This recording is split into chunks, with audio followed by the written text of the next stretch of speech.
All right. What is up, LFA TV? Welcome back to Matta of Fact. I am your host, Ryan Matta. We have a great interview planned for today. One of our good friends and new buddies, Flat Earth Dave. He goes by Flat Earth Dave. Do you go by a last name or is it just Flat Earth Dave? Well, my last name's Dave. My first name's Flat Earth. I like it. I like it, man. Dave.com, Flat Earth Dave. also known as David Weiss. All right. But if you want to find me, I noticed people do podcasts and at the end they go, oh, my Facebook is this and my Twitter's this and my Rumble's this and nobody remembers anything. Okay. All you have to remember is flatearthdave.com right there. FlatEarthDave.com, yep. And that brings you can contact me. You can book me for a show. You can check out my app. You can check out my videos. You can check out the crash course. You can check out Flattoberfest. Where are you located, Ryan? Michigan, Detroit. You know that we're having a conference of October 20 and 21st in Vegas. No, I didn't. Las Vegas, October 20th and 21st. It's going to be amazing. You can find all the information at flatearthdave.com. It's called Dave. Go ahead. It's called Flattoberfest. That's all. Flattoberfest. I dig it, man. Well, Dave, it's such an honor. I'm very, very new to the flat earth. We were just kind of having a conversation a few minutes ago. And he goes, how long you been into the flat earth? And I'm like, a couple weeks. And he's like, oh, and I started going, I was like, no, let's record. So I was like, but before that, I had told him, I said, and all the research I've been doing and going through all these videos and just trying to consume hours and hours of flat earth content. You are the legend, my friend. You're in almost every video. You're referenced in pretty much everything. And don't leave early because I'm going to show you an app that is absolutely going to blow your mind. And you can download it in the Apple iTunes Store and Google, correct? Yep, Apple App Store and Google Play Store. And when you do, promo code is going to be MATTA, MATTA. But we're going to get into that. But before we do, I want to hear a little bit about your story, Dave. So why don't you tell me where you grew up, where you were raised, and we'll start at the beginning. We'll kind of work our way up to the flat Earth. It's funny. I was born in Fairfield County on the East Coast in Connecticut, and that's like the rich bubble, if you will, right? I don't consider myself rich, and I'm all my vacations. I go to the Puerto Rico, and I go to Hawaii, and I go to California, and I always said before I was a flat earther that I live in a bubble. Right? Because I never see middle America. I never see any of these other places. They just fly from end to end. So I live in a bubble. And the funny thing is, I think we do live in a bubble. And so, my quick story is, I normal kid growing up, graduated high school, went to college, left college, went out to work like everybody does and worked my way up through a couple different businesses. I was in the printing business for 20 some odd years. And then I switched to the solar power business. Kind of dominated there, started my own solar power, commercial solar power development company. And at the same time, I was doing a little podcast called Deep Inside the Rabbit Hole, exposing people to deceptions of this world. It started out with the Federal Reserve. I'm like, and what is money? And that kind of ballooned out. And I ended up doing this podcast out of New York City. And then I was introduced, people started sending me flat earth stuff. Dave, have you looked into flat earth? And I'm like, oh, delete, you're a joke, get out of here. And then they kept doing it and I banned them for life because I don't have time to deal with somebody that stupid to say the earth is flat. Of course we know it's a ball, right? Spinning through space and and everything else that it does. But then another researcher who I trust very much said, Dave, I think the earth is flat. And I'm like, you are kidding me, not you too. And I looked into it. And for 2 weeks, I tried to debunk it. I just literally said, all right, this is baloney. This is nonsense. And as you probably know, 2 weeks ago, you were probably trying to debunk flat earth and prove the globe. That's how you become a flat earther. Took me 2 hours. 2 hours. Right. Nice. That's it. Nice. Well, that is it. The number one thing that got you? Was it the nonsense of the helio-nonsensical model? What got me was you asking in one of your videos, how does water stick to a ball? That was the big eye opener for me when you started talking about gravity and how, and then from there, well, actually the funny story is I'm here for the exact same way you are. I got into all of this for the Fed, learning about money. And once you learn how money works and you learn what a scam fiat currency is, you just start going down the rabbit hole and you start realizing everything is a lie. But it was the how does water stick to a ball? And then I watched some debunking and garbage videos that were just obviously didn't make any sense, and they were just talking with Fauci science. And then I was just thinking to myself, we can send somebody to land on Mars. We're going to build civilizations on Mars, but nobody can go into like a laboratory and recreate the Earth and show me how water sticks to a ball. And then from there, it was just one thing after the next, But yeah, that's how I got there.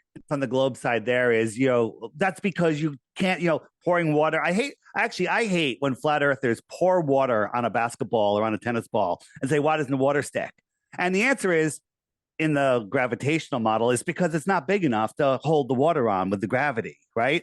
You have to have something to do that test. You have to have something as big as the Earth, okay, to hold it. But as you said, it doesn't make any sense. Large bodies of water at rest lie flat. That is a proven, undeniable fact. And once you understand that, everything else falls apart. Right. So I was just showing you that model. We're spinning. You would have been in this 2 weeks. I give you a little test. How fast is the Earth spinning at the equator in the heliocentric model? The Earth is spinning at 1,000 miles per hour. Very good. 1,000 miles per hour. And we're orbiting the sun in an elliptical path, speeding up and slowing down at an average speed of 67 million miles per hour, 67,000 miles per hour. It's 66.6, 67, same thing. Right. And then we're chasing the sun at like almost 500,000 miles per hour, moving those three different directions at once, spinning, whirling, and twirling at these insane speeds, right? So let's put that into context. What's going on here? Hold on. Let's put that into context of what that looks like in reality. So here is the hypersonic sled track. Anybody can pull this up on YouTube. Just type in hypersonic sled track. You come up to this video. This is a test track with a rocket sled on it. And it's going to show it again. It's going to go by at Mach 8.6. Ready?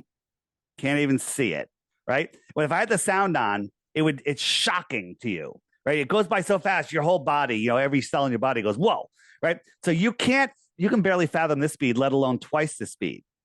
Okay. But this is only 1/10 of the speed of our orbit. We're traveling around the sun at 10 times faster than this. Okay. And we're chasing the sun 100 times faster than this. Okay. That's insane. Right. But then when we go out into nature, we see things like this. Right.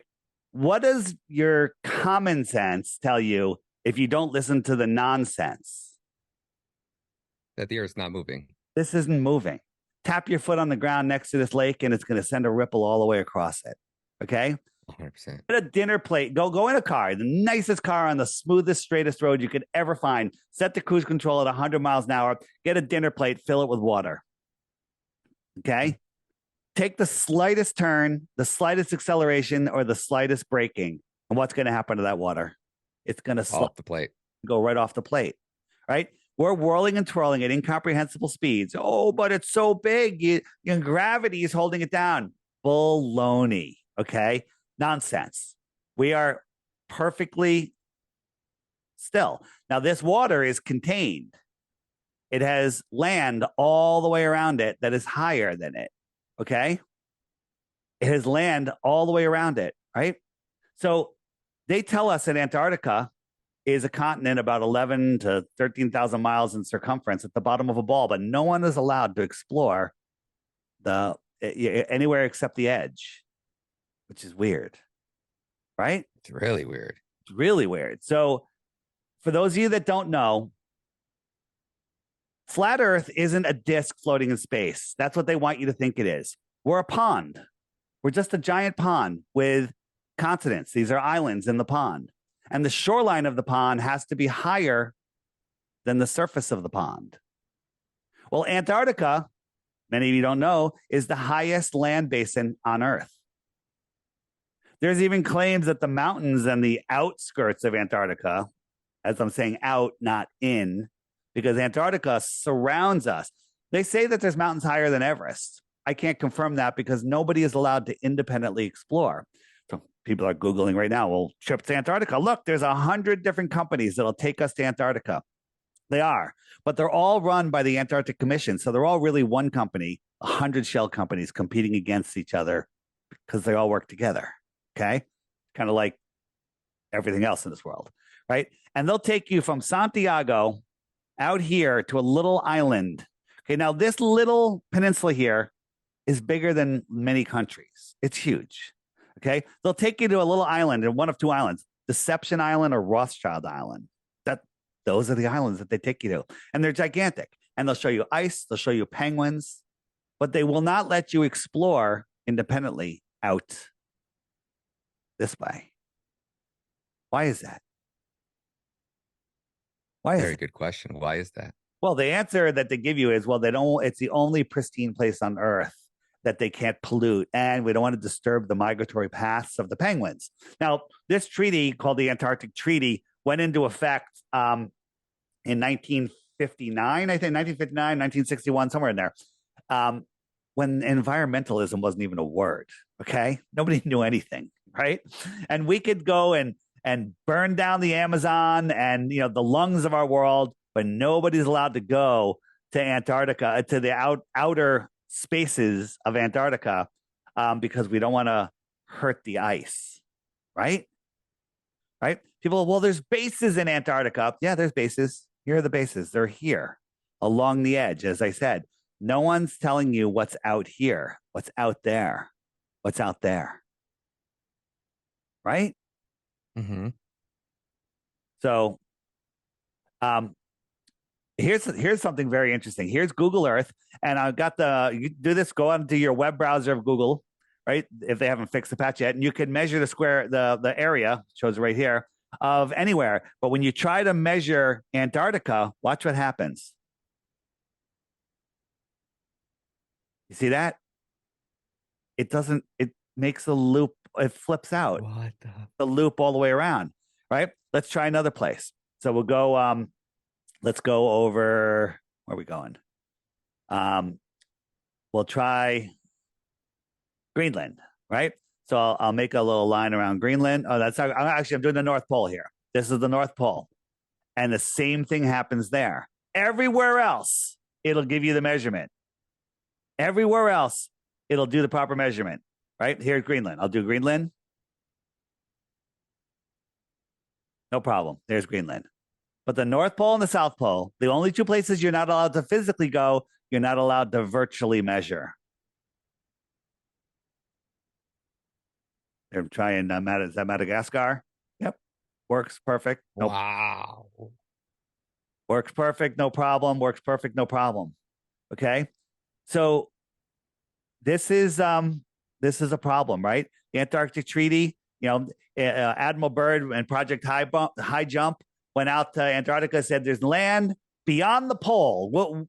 What does that mean? Like from Middle America, beyond the South Pole, that would be over towards Australia on the globe, okay? Land bigger than the United States, filled with resources that no human has ever set eyes upon.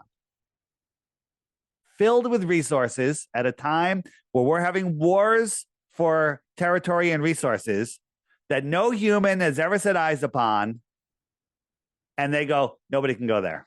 All the countries in the world agree on two things now. There's only two things in the world they agree upon, all the countries. Everybody can't go to Antarctica, can't go to the North Pole, and you got to get the thing stuck in your arm. Oh yeah. Yeah. The clot shot. You don't have to censor that on my channel. Is it? Well, we're careful what we say here, because I want to put it on my YouTube channel. Okay. Oh, okay. I got you. No problem. So we can talk properly, Yeah, I'm with you. Yeah. So when you understand how that lie works, and when you actually think about it, the problem is people don't think, right? Like there's people you can show them unbelievable evidence, and undeniable evidence, and they will just short circuit. It's like they don't teach us how to think in school. They teach us how to memorize and regurgitate. Where do we get the information from? The Rockefeller textbooks. The Rockefellers who are quoted as saying, I don't want a society of thinkers. I want a society of workers. Okay. If you were, if you were the elite families that are running the world, are you going to educate all of the serfs all of the useless eaters to challenge your authority? Or are you going to teach them to be good little worker slaves? Nailed it. Why is that? Why do you think that island is called Rothschild Island? Because and again, when we talk today, we don't need to go beyond 60 degrees south, which is the limit where we're allowed to, go. And we don't need to, we can't, and we don't need, we're going to speculate about what's above us and what's beyond there. That's speculation. We don't need to go there to prove the earth is flat. We can do that without leaving our yards. It's that easy. Okay. But it is interesting to speculate out there. And I kind of think, that there are controlling families, civilizations, whatever, on lands that we're unaware of. They could be within our pond, or they could be beyond the shoreline of Antarctica and other inhabitable continents.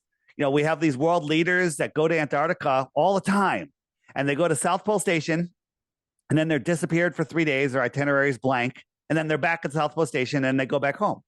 What are they doing? Are they getting their marching orders from the real people? Right? Mm-hmm. You know about the North Pole, right? No planes do fly towards the North Pole, but then nothing goes over the North. And they say, well, that's because the magnetic anomaly, makes the planes, not function. So you have to stay a couple thousand miles away, right?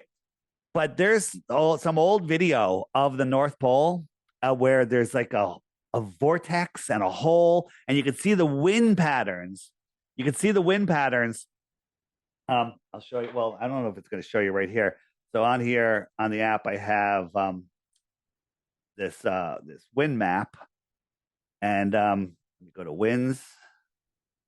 Where's winds? Wind. Okay, I'm on winds. There we go. We'll go up to a little higher. So here are the winds, right?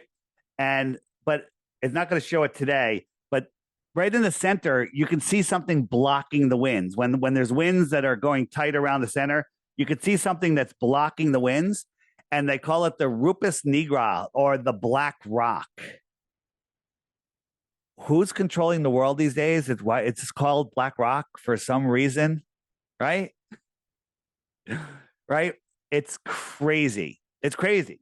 And all compasses point to the north. No compasses point to the south, right? On a geodynamo ball model with a molten magnetic core. Again, that's like saying military intelligence, right? It's a misnomer, right? Because you can't have a molten magnet. There's no such thing as a molten magnet. Yeah, magnets break down after you melt them, right? After they hit the melting point. Hit the Curie point before they melt, and that is where they lose all their magnetism before they melt. But they tell us there's a molten magnet at the center. Okay, molten magnet at the center, right? And no one's ever gotten below 7.5 or 7.8 miles, whatever, less than 8 miles. Okay, that's like drilling through the skin of an apple. Okay, right? You got a quarter of the way through the thin skin. You were guessing what you were going to hit all the way through, and you were wrong every step of the way. Every time you predicted something with your ground penetrating radar, it was wrong. And then you hit an impenetrable barrier that you couldn't get through for years. But somehow the next 4,000 miles is this, when you couldn't even get through the part of the skin. Okay, this is pseudoscience. It's in every science book. Mm-hmm. Okay, so when they tell you, well, the radius of the Earth is 3,589 miles, or whatever it is, close to 4,000, and these are the layers. This is just a guess. And even when they were using ground penetrating radar, they were wrong. So that's even worse than their predictions. It's literally pseudoscience. That is another part that really woke me up. Watching you in the documentaries. What is the documentary called? Level with Me. Level with Me. Yeah. Wow, man. That was fantastic, man. It was really, really well put together. Sean Hibler does some great stuff. On the app, which we'll get into in a little bit, there's a web button, which is called the More Resources page. And if you go down to here, FE Movies, you need to see every one of these movies. Okay, these are movies that are being hidden from you. Have you seen A Stranger's Guide to Flat Earth 21 Questions yet? No, sir. This is And there's only literally 3 I could find on YouTube. That was it. And they were hidden. I had to look for those. Yeah. And this is the go-to. It asks you the top 21 questions and 3 to 5 minute answers for each one of them. Bam, bam, bam, bam, bam. It is scientifically impossible to watch this video, understand it, which only takes 2 to 3 brain cells, and then still believe you live on a globe. But there's a whole bunch of videos, including the level series right here. Other great ones. This is one of my favorites. If you want like a movie night, you married, girlfriend? Yeah, kind of. Yeah. Okay. So with a partner, with your friend, whatever, you got Flat Earth, the ultimate litmus test by Marty Leeds. Phenomenal. Blow your mind. Right? These are amazing, amazing videos, and you'll find none of them by searching for them, because if you search Flat Earth Dave, Flat Earth Horizon Proof, Flat Earth top 10 proofs, you're going to get the same debunking propaganda nonsense videos by the algorithm propped up anti-flat earth trolls. Okay. So these videos here, it's impossible to watch a couple of them and remain a globie. A globetard. Well, that's my favorite word. I don't like, but yeah, they're globetards. All right. Globetards. I was one of them. I can't hate, I can't blame them. Oh, flat earthers, you'll never change your mind. No, excuse me. We already changed our mind, and we went with the unpopular decision. Okay. Mm-hmm. Asking us to change our minds to go back to the consensus, right? Consensus is not science, right? 100 people believe that 5 quarters equals 10 cents, and only one person believes that it equals $1.25. It doesn't make it right. The consensus, right? 100%. 100%. Yeah. Why would you say that it's so hard for people to even open their mind up to the fact that the earth is flat? Is that just because we've been indoctrinated and brainwashed for so long, like we were talking about earlier? Yeah, so the indoctrination is unreal. It starts early, right? What's every kid is put in front of Sesame Street. Here's and this is them rubbing it in our faces. Are you familiar with Revelation of the Method? Where the elite always tell us what they're doing. They have to broadcast it. They're not allowed to break our God-given free will. Look here in the fiction section, you have a globe and a rocket, and they're talking about fiction. And they have a globe and a rocket there. Isn't that crazy? What are the odds of that, right? But what I was trying to show you is one of the first worksheets you bring home from school as a little kid is the orbits of the sun, the moon, and the earth, right? The moon goes around the earth goes around the sun. They're teaching you that. Kids, when they have their celebration in most classes, the curriculum says to get the kid with a candle, have them sing and march on one more trip around the sun, right? They're the earth, and they made another trip around, literally impounding this Helios nonsensical model into their brains. You want to see how the indoctrination is? Go to find a 10-year-old boy, girl, and go, hey, you want to hear a secret? They're like, yeah, sure. Go, earth is flat. They will chop your head off. They will throw so much propaganda at you. They'll be like, no, it's not. They know more about that than anything else they're learning in school. Okay? Because if you have people believing that you live on a spinning ball and you're flying through a giant universe, you no longer have your feet planted on the foundation, and your mind is spinning out of control, and you're much more easily controlled. It sounds like, well, what difference does it make if you believe it or not? If you don't know where you are, who you are, the power that you have, the true power that we have, and most people, even many awake quotation marks people, don't realize the true power that we have. And the only way they take it away is with fear. And they have us believing, we're going to be hit by an asteroid. Aliens are going to invade us. We're running out of food. We're running out of land. We're overpopulated. There's no more, it's all nonsense. It's all fear. And none of it is true, right? If the world was just the size that it is, flat or round, doesn't matter. Well, if it was round, we'd all be dead. But just if we just there was nothing else beyond Antarctica, there's 8 billion people, which I don't believe there is. I believe it's less than half than that, but doesn't matter. All 8 billion people, all 8 billion people could have an acre. I think it's every family could have an acre in Australia, and half of Australia would be empty, and the rest of the world would be empty. Okay. And anyone that's grown a garden, if you have a 20-foot by 30-foot garden, which is huge, you can feed your whole neighborhood. So don't tell me that we're running out of food.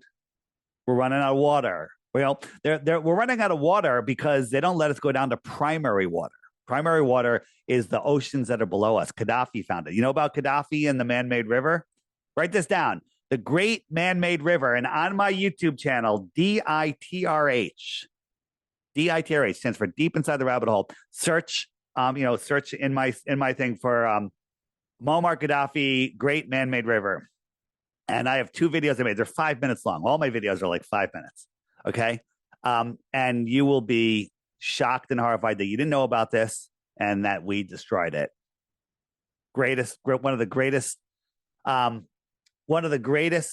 men to ever rule a country. And we were taught that he was a scoundrel, a horrible person, and the complete opposite is true. And Gaddafi was the one who was planning to take them off the dollar standard too, as well, correct? That's one of the reasons they took him down. But I'll give you a quick thing about the Great Man-Made River. He was drilling for oil, and he hit an ocean of pristine ancient water below the desert, and an ocean, not a reservoir, an ocean. And he decided to create the greatest aquifer project where he was having these giant pipes, like pipes that you can drive a truck through, buried in the desert, and he put them all across Africa. It took him 40 years, okay, to build this thing and then any family that wanted to have a farm, only kind of organic farms, they got water, cattle, seeds, tractors, everything they needed. And all these organic farms are popping up all across Africa. He was going to feed all of Africa. Libya was the poorest country, most undereducated or, illiterate country in Africa. And he rose them to almost the top. Right? Free electricity. Gas was 14 cents a gallon. The government will buy any car for you, 50% of whatever car you want to buy. Education was free. Higher education was free. And healthcare was free. And if they couldn't do it there, they'd fly you to another country to get it done. Okay? One of the greatest leaders of all time. So when he finished the Great Man-Made River, the United Nations run by, Obama and Clinton's, and they blew it up with depleted uranium bombs. Destroyed it. And you never heard about it in the news. Never once. Never once. A great man-made river. Gaddafi, and here's what got me into it. Gaddafi used to drive through the streets, standing up out of his sunroof, waving to the people, walk through the crowds, high-fiving people, hugging people.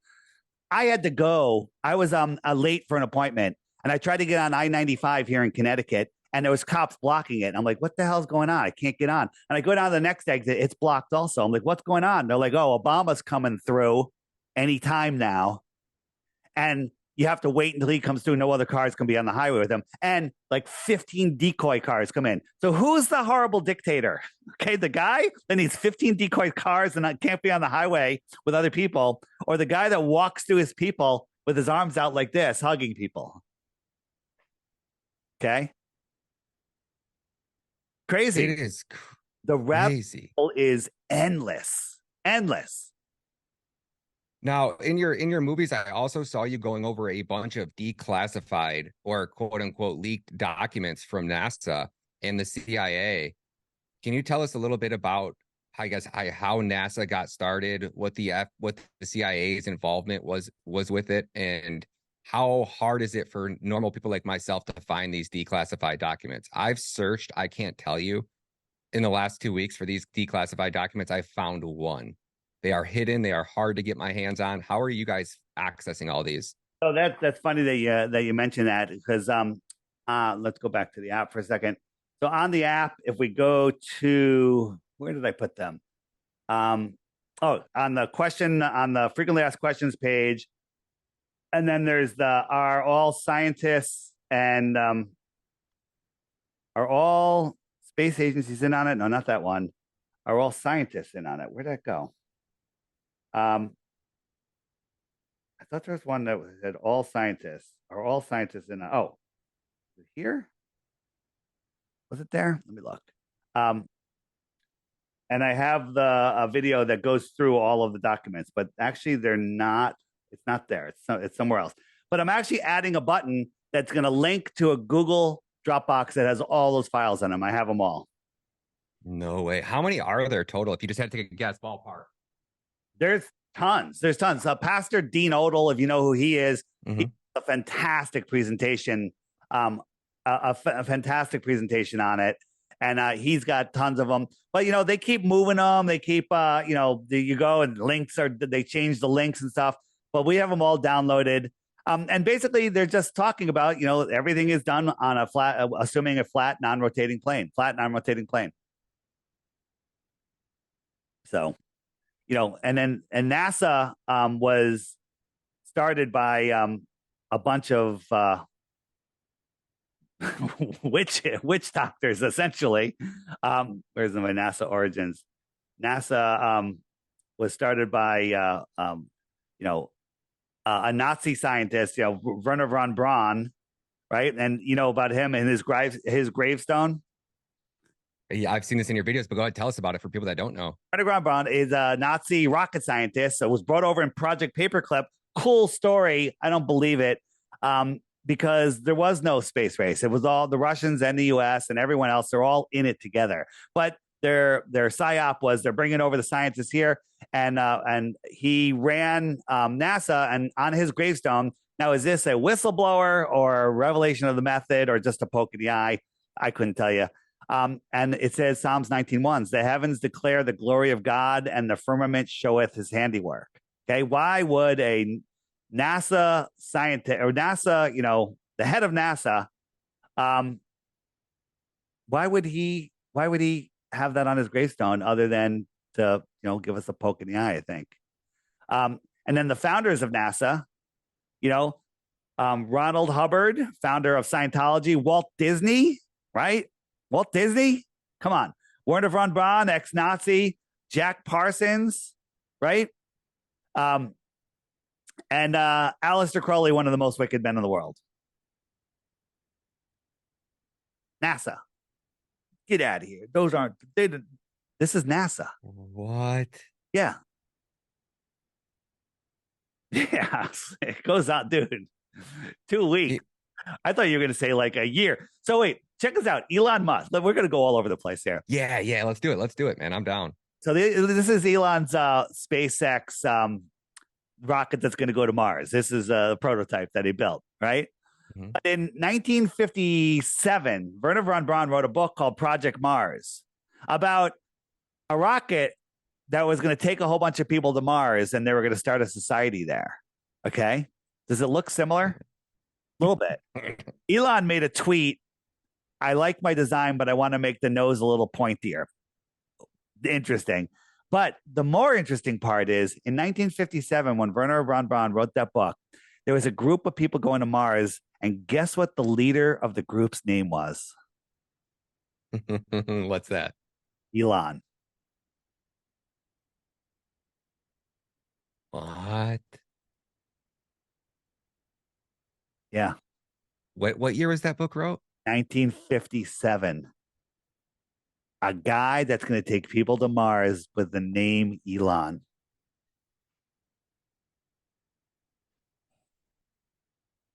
Dude. what are the odds of that, man? This is all a scripted reality or a simulation. I hate saying it's a simulation, but man, it sure makes things more explainable if you say it's a simulation. So with SpaceX and what he's doing, so oh boy, my one question here is, can you go? So they won't let you fly over the Arctic Circle. Yeah, but we see really rich billionaires like Ghislaine Maxwell and all of these elite people have this weird fetish with submarines.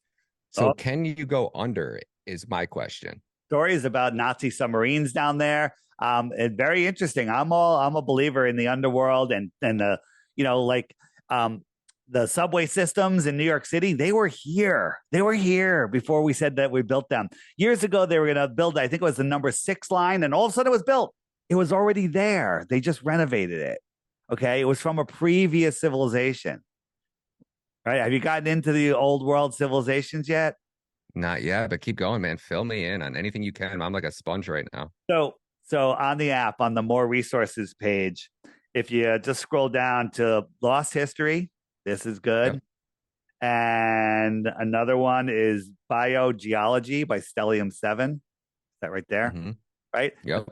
On the homeschool page, this guy is great. Does these 10, 15, 20-minute videos on old buildings and the story behind them. And it's hysterical.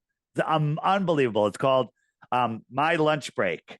And just watch this. And they're all here. You can just go. And by the way, any videos that you find on here that you like, subscribe to that channel and hit the bell. And you may Yep. not stay subscribed or get notified, but at least you can start, get it going there. You have John Levy here once a week, every Sunday he puts out a new video. Mind blowing stuff. And again, take it all in, look at it for yourself, and you're going to find that there's these old world buildings right in your hometown. They're everywhere, and you look at them like that doesn't make sense. How is this stuff built when they had horses and buggies, and why are the roads made of mud? And you realize that these people founded these cities.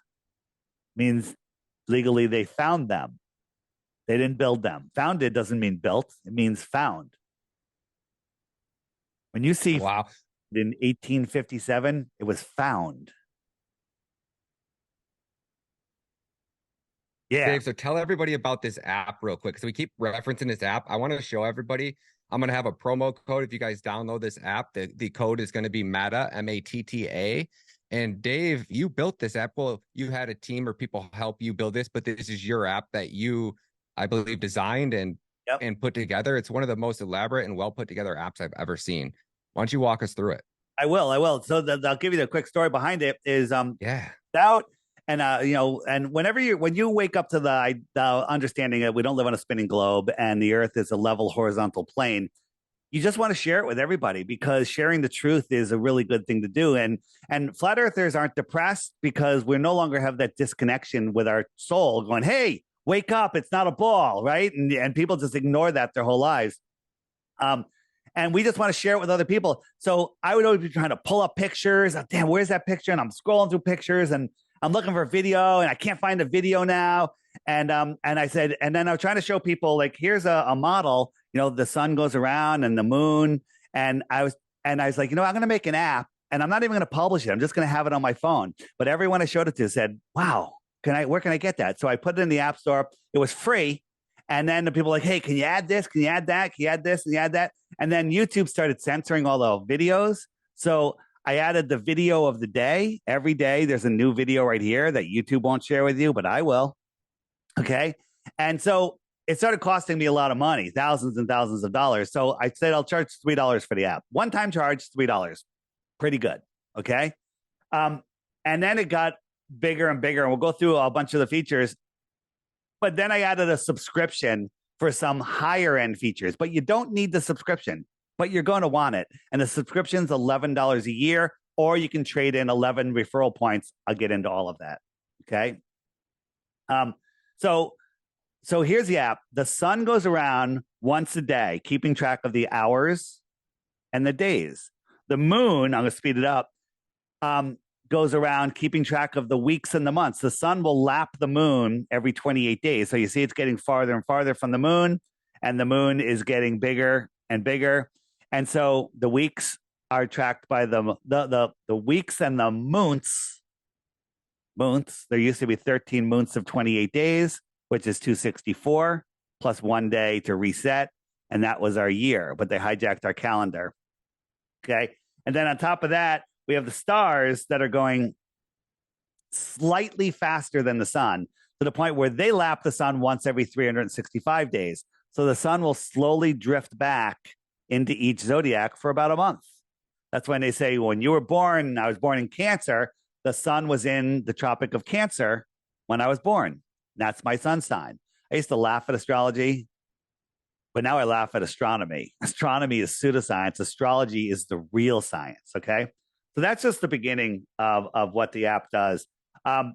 every day I told you the featured video here. If you missed the videos, you go here and you can pull up sorted by year and month all the way back to 2018. These are all videos that you won't find on YouTube. If you have questions, you hit the frequently asked question button right there, the question mark, and up come, hey, what about, if I say, what about eclipses? I'll click the eclipse button, and up comes videos that are hidden from you on YouTube, right? If you want to know about eclipses actually prove the Earth is flat, not the other way around. They tell you, well, how do you do an eclipse? Well, the eclipse isn't what you think it is. It's not the Earth's shadow on the moon or the moon blocking the sun for a solar eclipse. I encourage you to watch these two videos here, which are videos that I made on my DITRH channel, but you'll see them in the eclipse there. Watch all of these, and then each one you'll watch, you'll have more questions than before. Okay? Don't think you're ever going to be like, oh, I got it now. Now what am I going to do? Flat earthers are never bored, because every day there's more to learn than there was the day before, even though we learned a ton of crap the day before. All right? So going back here, there's I have the images page, right? And we're adding tons of images. Before, I had the images all kind of organized in groups, and you still had to scroll looking for them. But let's say someone's like, what do you mean there's no photos of Earth? I could just type in Earth. And here are a bunch of images that relate to, no photos of Earth. Like, look at this one, right? And then I can click here, share it with anybody in any means that I want. But here's the United States, and here's the United States. What happened? Right? Why does it look like that? Somebody got better at Photoshop. Yeah, I don't even think that's Photoshop, right? And like this one here, right? Look at this. So this is the photo of Earth, and here's all the land that we see, and all of that other land is on the other side of this ball. All of this other land has to be on the other side of that ball for that to be a real photo. Okay. Right. Here's 9 pictures from NASA. Which one do you like? Okay. Which one? Here's the blue marble is on everyone's iPhone. Then they come out with this, right? These are all just paintings. Right. So that's the images section. There's a homeschool section if you really want to get into it. Schooling Globers. Each one of those will blow you away. It's with Austin Whitsitt. If you haven't discovered him yet, blow you away. Here's a great one. This is I'm the Improbable Dreamer on Instagram. All about the old world. He does these short little Instagram videos. Mind blowing. Sit back and watch the last 20 of his videos.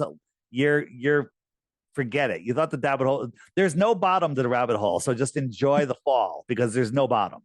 All right. So it goes on and on and on. But my favorite part is the friend finder, right? And the friend finder, when you're a flat earther, there's 2 things you want to do. You want to wake up everyone you can to the reality of this world, and you also want to hang out with other like-minded people. And you're like, man, it used to be a few years ago, people were like, oh, it's so lonely being a flat earther. I can't talk to anybody. I don't know what's going on. Well, these are the flat earthers that are near me, okay, that have my app, right?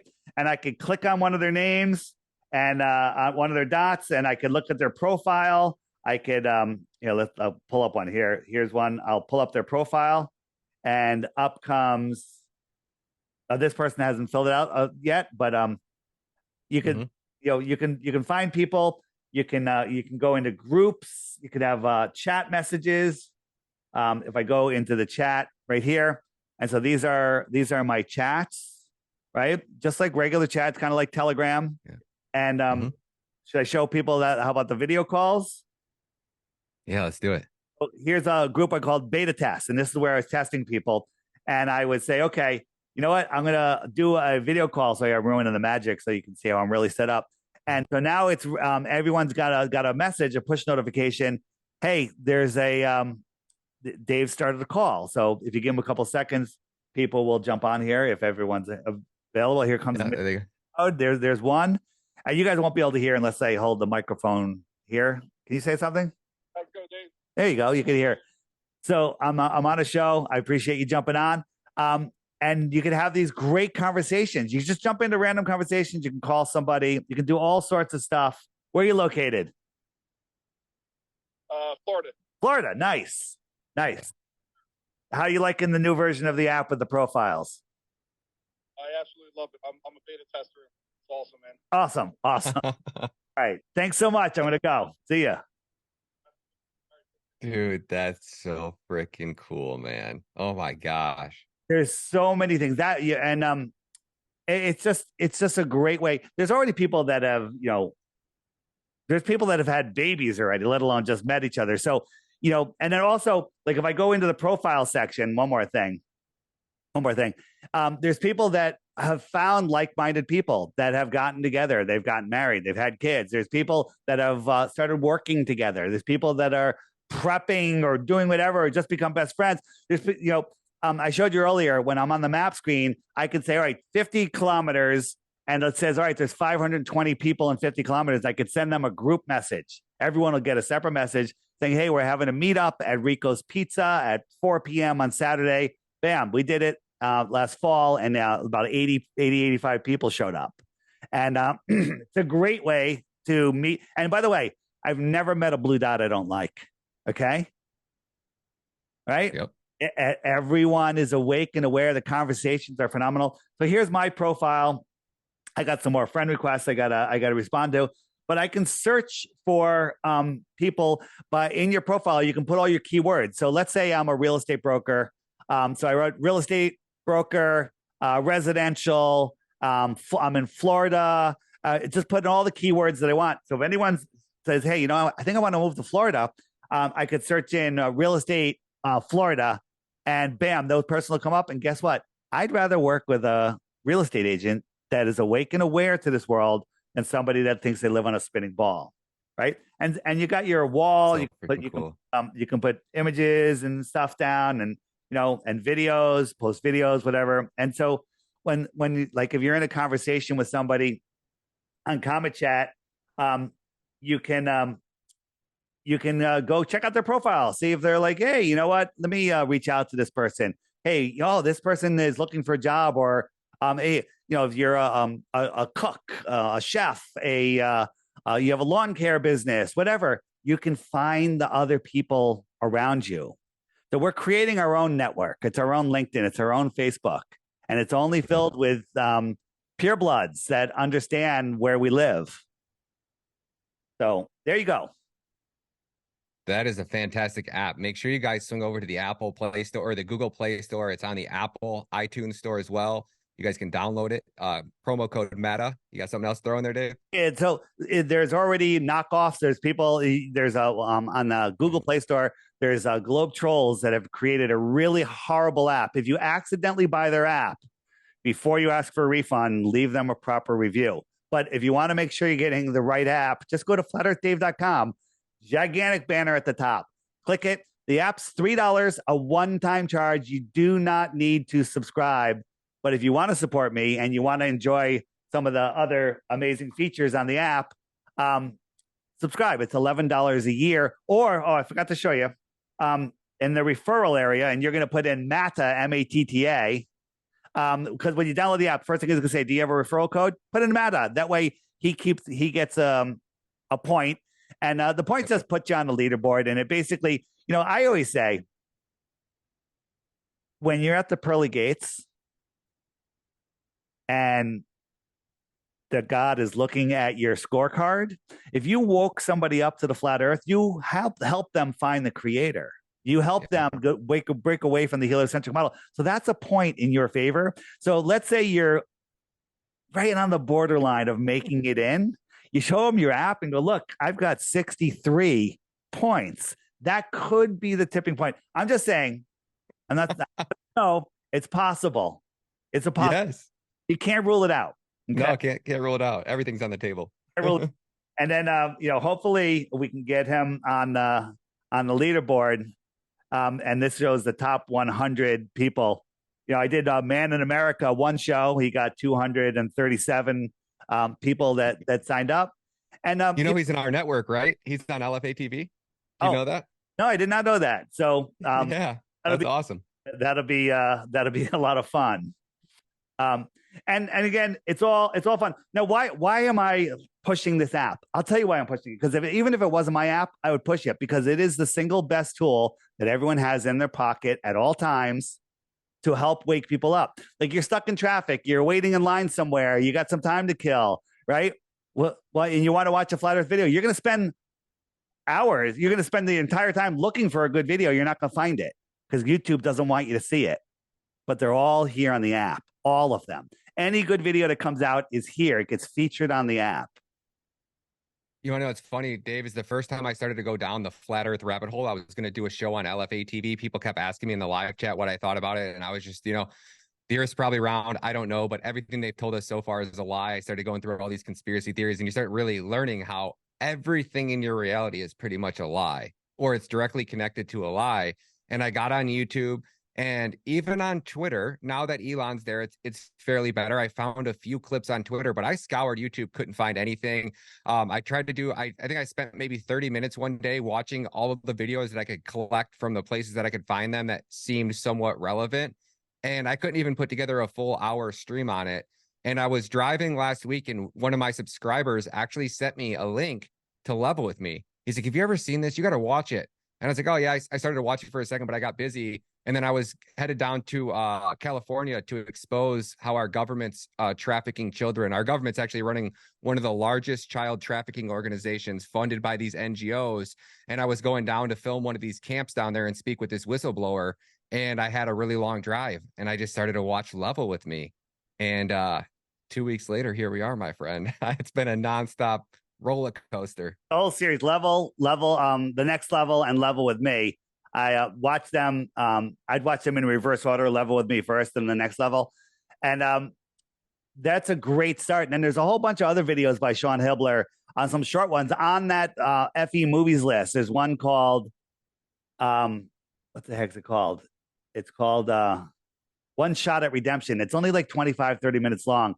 Fantastic. It's so good, right? The problem is getting a non-believer to, hey, will you watch this movie? Oh, that's 90 minutes. I'm not watching that. Trying to get somebody to watch something. So I start them off with my channel, my YouTube channel, DITRH. All my videos are under 5 minutes. Most of them are under 3 minutes. Okay. Start there. Bam, bam, bam, bam, bam. And then all you want is the longer ones and the longer ones. There's a button on the web button page on the app called The Lost History of Flat Earth. Have you watched that one yet? 5 hours. Okay, so check this out. This one will blow you away.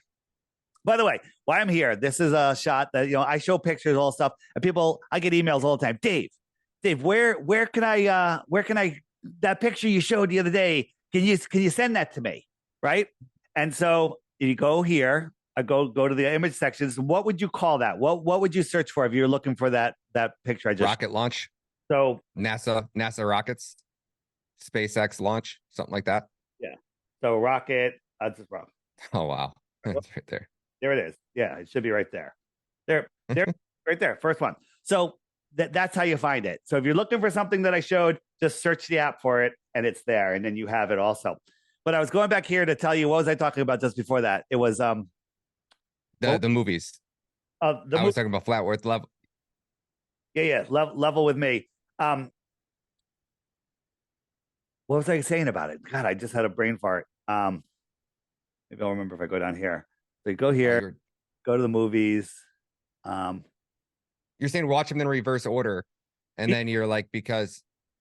Yeah, no, that's okay. That's good. Watch them in reverse order. It really doesn't matter. But the right up near the top, this one is One Shot at Redemption, 25 minutes. It'll blow you away. Oh no, you're on the 5 hour video. That's what you said. Yeah. Woo, going down.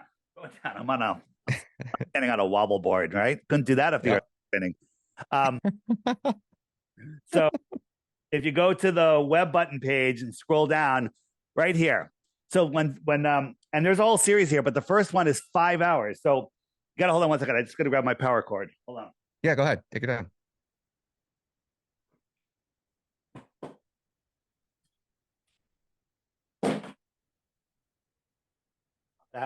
All right. So people sent me this, and I'm like, 5 hours, man. And I watch everything at double speed because I just don't have time for anything, and I don't get to watch a quarter of what I want to watch because there's so much content. And I was like, I'm not watching that. And then someone else sent it to me, and someone else sent it to me, and I was like, I just had it on a back burner. Then one night, I was on a little after 11 p.m. I'm cleaning up, and I was like, looking for something to put on while I was cleaning up, and I said, let me put this on. 10 minutes later, I find myself sitting down, staring at the screen. Next thing I know, it's 4 a.m. And I'm like, what the hell? I watched it again that night. Okay. 5-hour video. I watched it again. Okay. Careful. Bring food and water. make sure you're in a good headspace, because this one is going to blow you away. It's going to bring you down all of the rabbit holes. Flat Earth mostly, but ancient civilizations and everything. So there you go. It's funny that you had mentioned bring up flat Earth to a 10-year-old and watch them freak out. We were checking out at Walmart about 10 days ago. I was with my son. He's 9. He'll be 10 in October. Yeah. And he started talking about something about space. And I said, well, what if I told you that space wasn't what you thought? He's like, what do you mean?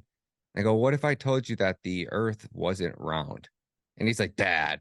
He's like, come on, Dad. And I'm like, no, I'm serious. If I could show you a couple of videos, what if?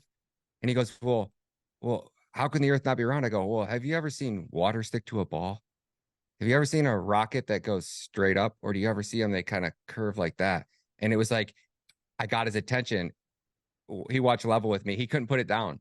Like he was, and then it's funny as I post the video because he goes, well, Dad, what if what they told us in school about Christopher Columbus wasn't real? Do you think?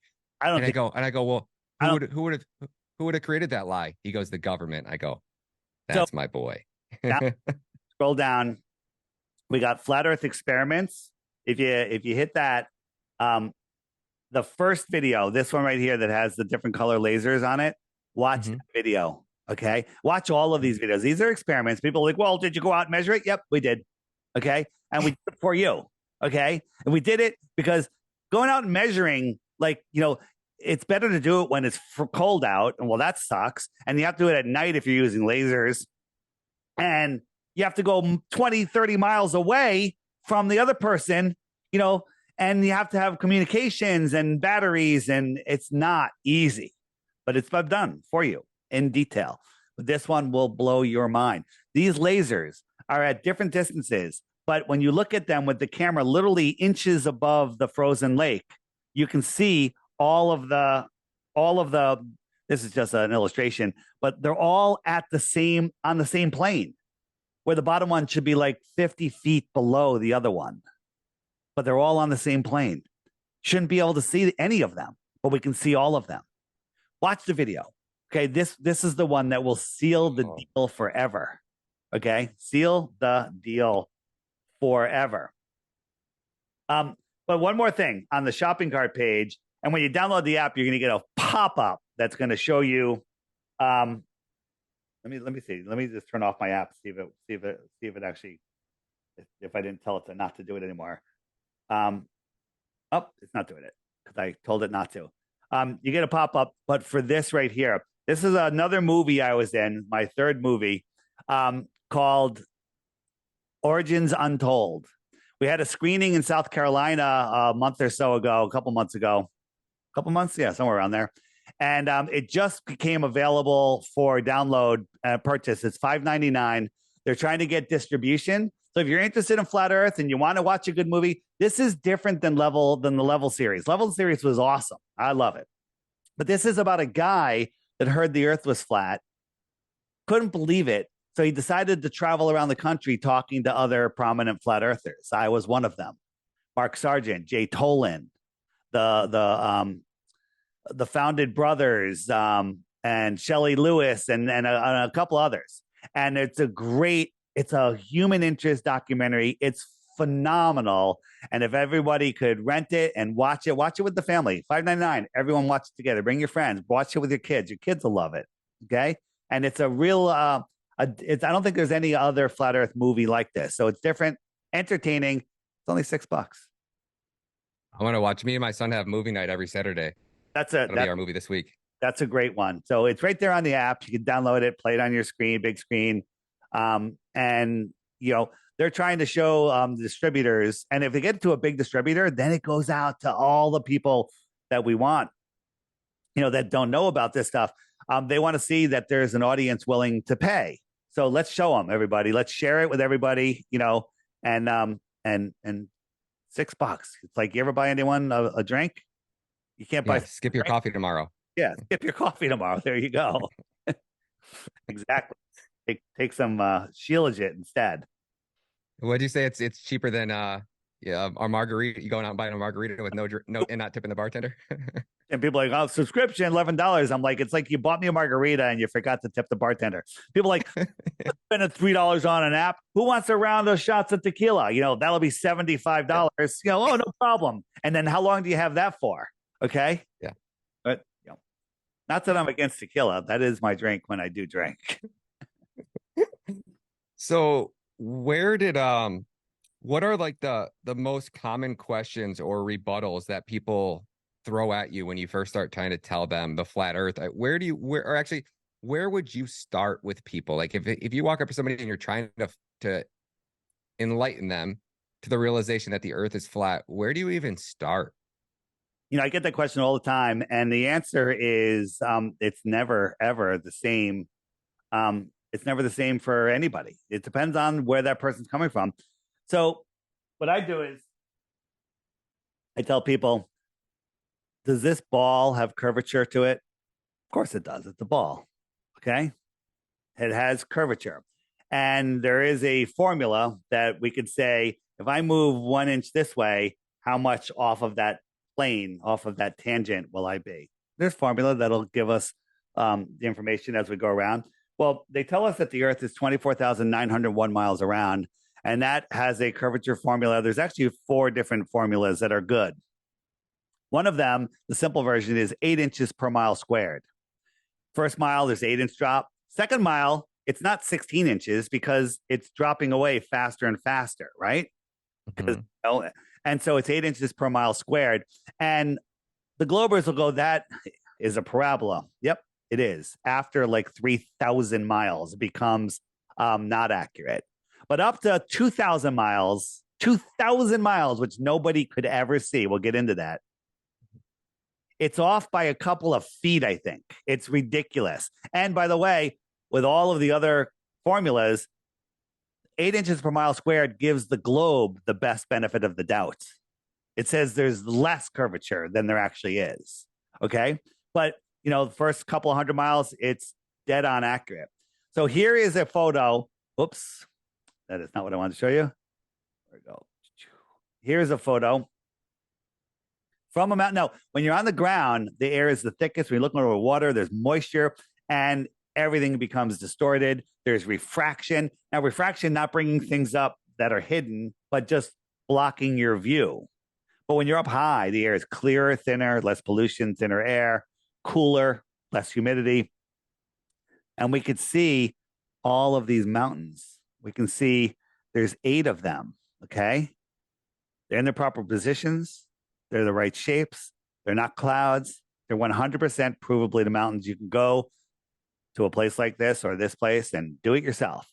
The tops of these mountains should be over 40 miles below a physical curve, okay?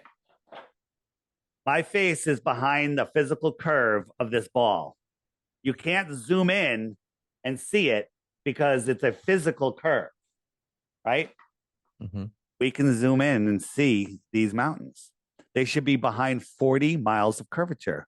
There is no explanation for this other than they're magically all rising up, refracting, and they look clear as day, sitting right at eye level.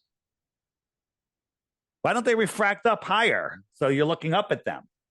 Okay? Why would they stop at eye level unless they are just on the earth plane? Right? Yeah. And people say, it's refraction, right? We have this shot of Chicago, which I'm sure you've seen, right across Lake Michigan, Chicago, 52 miles away. The very every 10 miles, the earth drops 662 feet or something like that, isn't it? Every 10 miles. it goes more and more, more and more. At 10 miles, it's 66 feet. At 100 miles, it's 6,600 feet. Okay, it's exponential, right? There should be 1,800 feet of curvature at this. The tallest building, I think the top of this building might be 1,800 feet, or maybe it's less, but we can see all of them. And so this picture was on the news, and the weatherman goes, well, this is because it's a mirage. The temperature is colder and warmer and blah, blah, blah. This is not a mirage, right? A mirage, if it's on certain conditions, well, as the atmosphere changes, it would change. Here is a time lapse. Okay. Now this is hard to see. The buildings they're right here. And so this is going throughout the whole day into the evening. The buildings are still there. They're not miraging up and down. These buildings are behind a physical curve if the earth is a globe. Okay. They're going and the sun is setting and you can see the lights coming on. They're there. Get the fuck out. They are. Okay. Sorry, I didn't mean to swear. No, that's all right. The people say, well, the very bottoms are missing. The very bottoms are missing. Yes, the very bottoms are missing because they're blocked by imperfections and atmosphere on the ground. Like if you're looking, the ground ramps up to you. I'll show you. Let me show you. So the ground ramps up. Where am I going? Here we are. So this is a perspective grid, okay? So here's the ground. It ramps up. The sky ramps down, and the sides ramp in. And so there's your vanishing, almost to your vanishing point, right? So we'll put a guy here, and his eye level is right here on this line, okay? And so now I put this mountain in front of him. The top of this mountain is thousands of feet above his eye line. You with me? Mm-hmm. The sun is way above the mountain.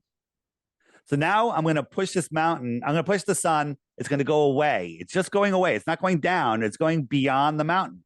Just like if you were standing next to a building looking at it and the sun is over your head and the sun is moving away, it goes beyond the building. It's not below the horizon. It's just blocked by the building. Mm-hmm. Right?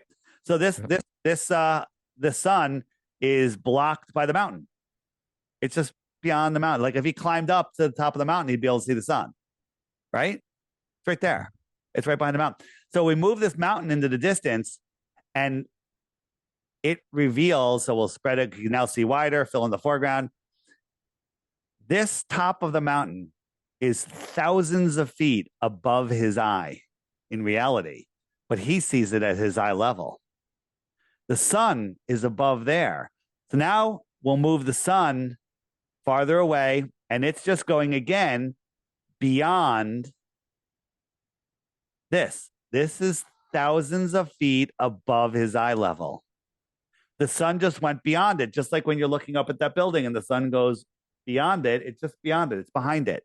So now we'll fill in the clouds, and the clouds, the atmospheric deck, it also ramps down to eye level, and it becomes another opaque line here.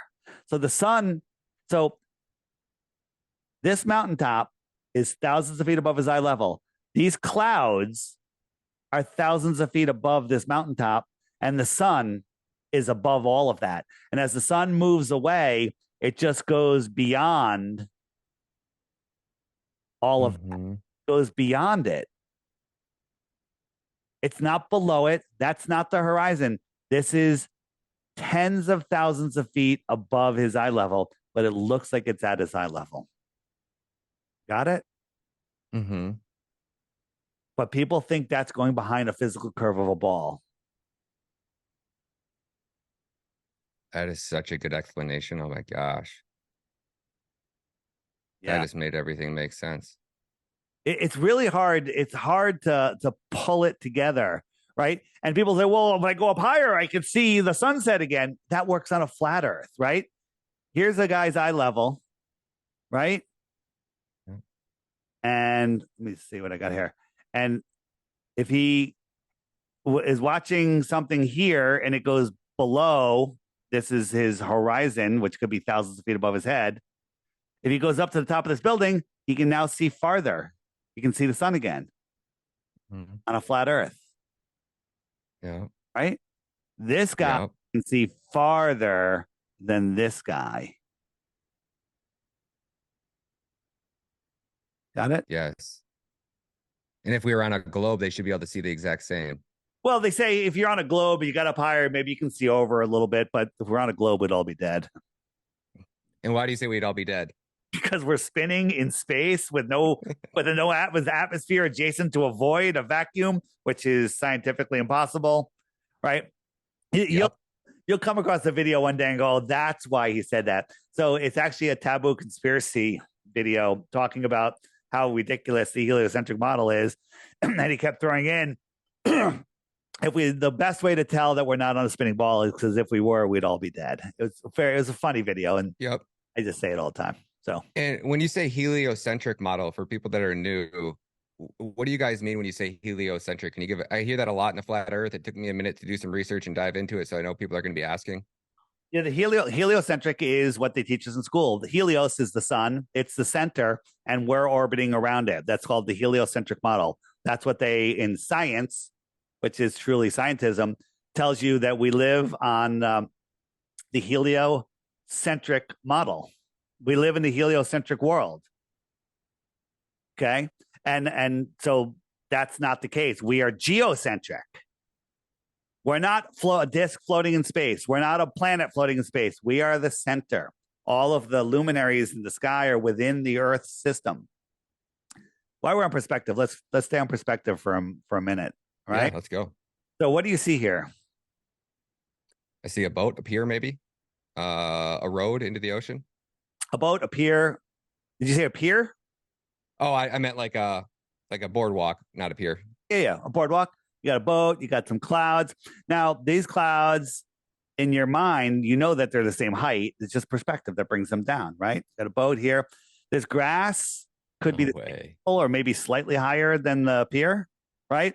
And the pier, of course, is higher than the water because the water would be going over the pier, right?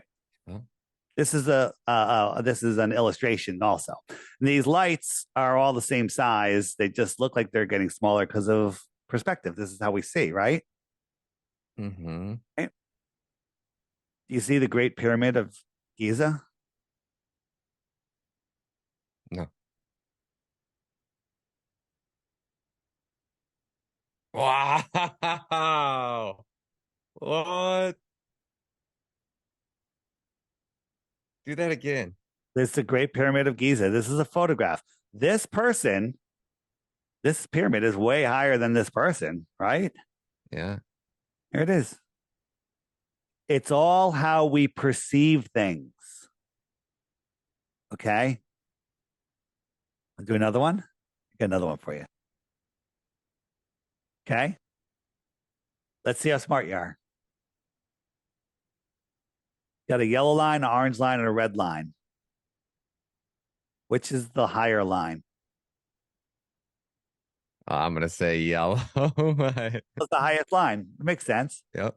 Okay. Which one is the longest line? Red line. Red line. Okay. What if I told you you're wrong? Okay.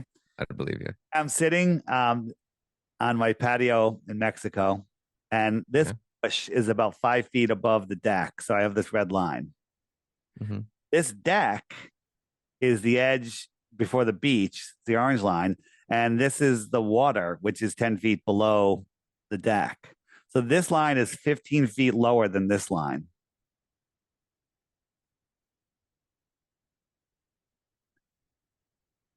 This is about 6 feet across, maybe. This is about 20 feet across, and this is probably several miles. Okay. All right, let's see what you learned. You ready? So here we got a line. And I'm going to add some more lines. Right? These lines appear to be getting higher and higher. Okay? Mm-hmm. Which is the highest line? The highest as in height or the highest line? Oh shit. I'm going down that rabbit hole. I would say the highest line would be the very, very bottom one. This one here, right? Hmm. In reality, you're wrong. They're all the same height. They're all the same height as. Oh, got me. That's what I was wondering. I was like, height, length. I know length. I'm like, height. I don't know. And when you look at it, this line here doesn't even make it between the two lights. So this line here, this is way longer, right? So these lines are all wider, wider, wider, getting thinner, thinner, and thinner, smaller and smaller. This is how we see. Okay. And this also happens, when you watch a huge moonrise, wow, look at the moon, right? If you catch a moonrise, it's gigantic. It looks amazing, right? Take a picture of it. It looks tiny. It looks horrible. It's like, what happened to the giant moon? You can't take a giant moon, right?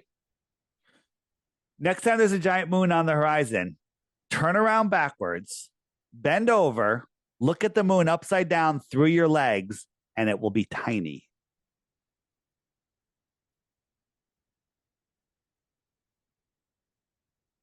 What? Rewiring your brain. Your brain makes all sorts of assumptions. It's how we navigate through this world, in this three-dimensional world, right? Where, these are all the same height. Your brain has to know that to navigate, right? Your brain has to know that this area here is just as wide as this area here, okay, for you to navigate. So you're processing all this information, but you're seeing the world in a different way. And if you don't understand what you're seeing, you can't navigate this world. So again, the giant moon thing, it's quite amazing because one of the big arguments is, why doesn't the sun get smaller and smaller on your flat Earth, as it goes away? And the quick answer is it does, but you don't always see it that way. But there's several things that are happening, and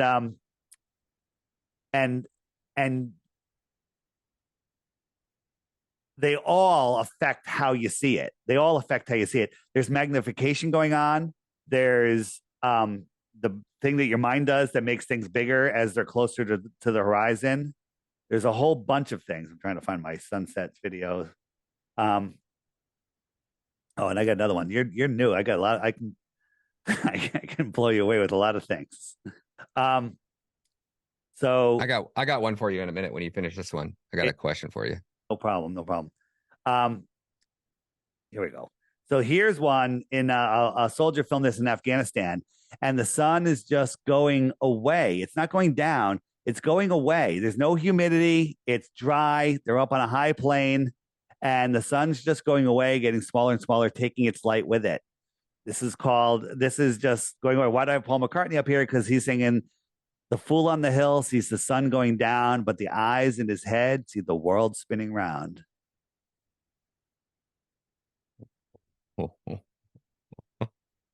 Remember that song?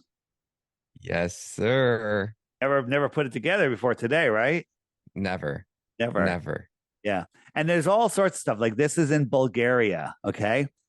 Now, is this sun just moving away, or is this photographer on the top of a ball falling over backwards faster than the speed of sound, just making the sun appear to go down?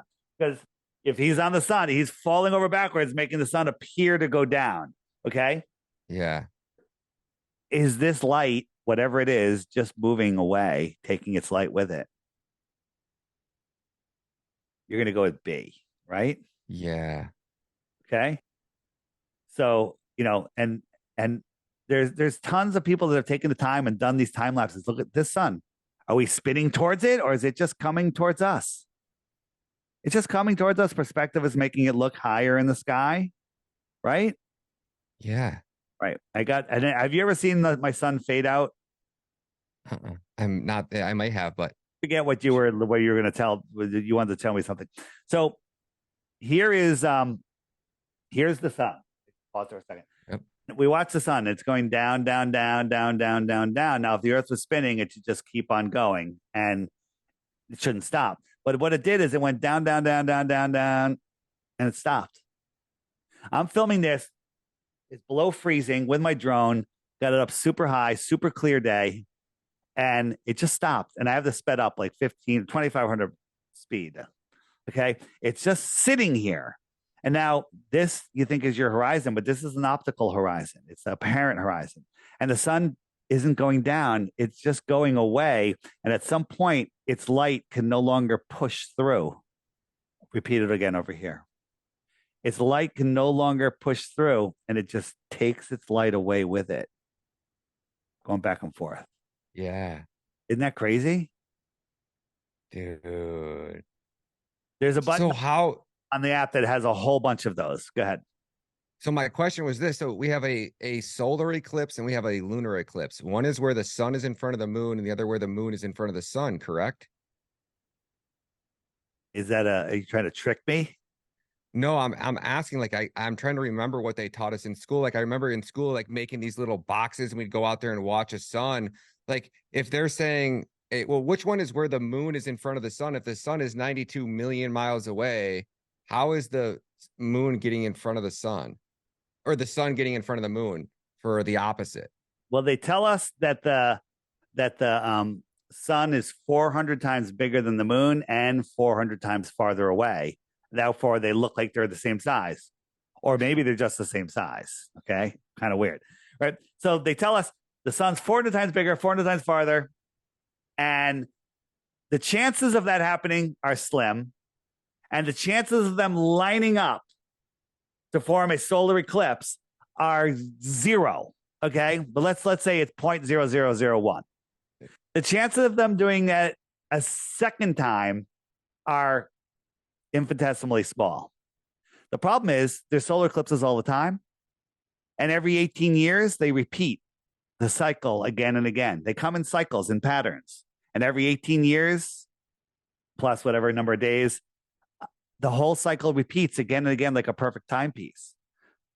All right. So this is a solar eclipse is when allegedly the moon goes in front of the sun.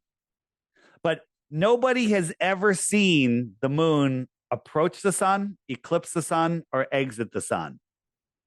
Right? If we had the moon eclipsing the sun, you would see the moon coming to it. Well, the sun's so bright, you can't see it. It blinds you. But when there's a total eclipse, it's dark where we're watching, right? You're looking, and we should be able to see the moon with some way. I mean, with a zoom lens, with a infrared, with your naked eyes. And we're told that we see the full moon because of the light that's bouncing off the moon coming to Earth. And if you go out in the middle of nowhere and there's a full moon, you can read a book. It'll cast your shadow on the ground. Well, the Earth is 6 times bigger than the moon, and with all the water, it's a lot more reflective. So when you're looking at a total solar eclipse, from the moon's point of view, there's a full Earth because the sun is shining on that whole side of the Earth. So that Earth shine should be lighting up the moon. You should be able to see the moon. No one's ever seen it. But when we look at eclipses, are you seeing the moon? Are you seeing just missing sun? At any point in any of these, do you see the moon, or do you just see sky and missing sun? There's just missing sun here. Missing sun. Missing sun. You don't see the moon. You see something you assume is the moon, and it very well might have something to do with the moon. I personally, and I don't know, a lot of flat earthers say the moon has nothing to do. It's a whole nother nodal thing, dark bodies. Very well might be true. But I think whatever it is that's blocking the sun is not in front of it. It's behind it.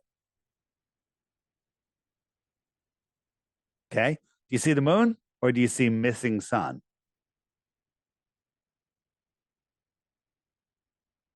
Right? Mind-blowing, because we were always taught, right?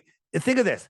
If the moon was eclipsing the sun, how come they don't have a camera on the moon filming eclipses? Think about the learning for every kid in school. A camera filming the Earth spinning in space, filming the eclipse from the moon. Never. From the space station. Never. Okay? Never, never, never, never, never. Right? So let me show you how I think that the eclipse happens. Right? Here it is. So this is on the app under the eclipse section, right? So this is an actual eclipse. I filmed it. There happened to be a lot of haziness in the sky, so it was really easy to film without any glare. And this is an eclipse that's going on. It went to like 85%, right? This is a model eclipse where I have a light on the other side and I'm projecting it and I'm blocking the light with a round object. And I'll show you how that's done in a second, right? So this is an eclipse that was filmed prior to that. And we saw this. What is this? It's locked to position with the sun. This is a lens flare. It's moving around as we move the camera. But this is staying in perfect sync with the sun. Now, this was happening. There was like a 90% eclipse at this time. The reason you don't see it here is just because it's so bright. But if you looked with sunglasses, you would see that this eclipse is just about that much. But what is this eclipse here?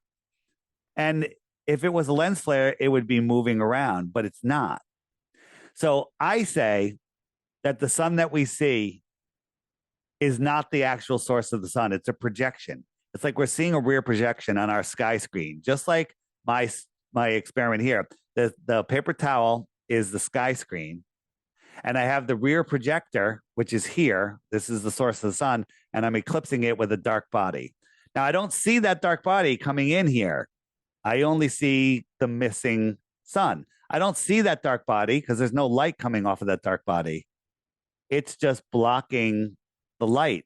I don't see it. I don't see it exit. And so I did it again with a thinner tissue. And as I bring it in, we see it right here. There's the source. I'm seeing through the sheet. I'm not being blinded by the bright sun. And I'm blocking the source. And that's exactly what we see. And when we compare it to what reality actually showed us, looks pretty damn close.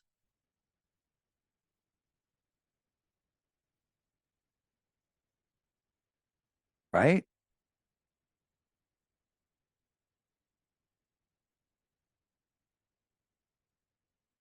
You're muted.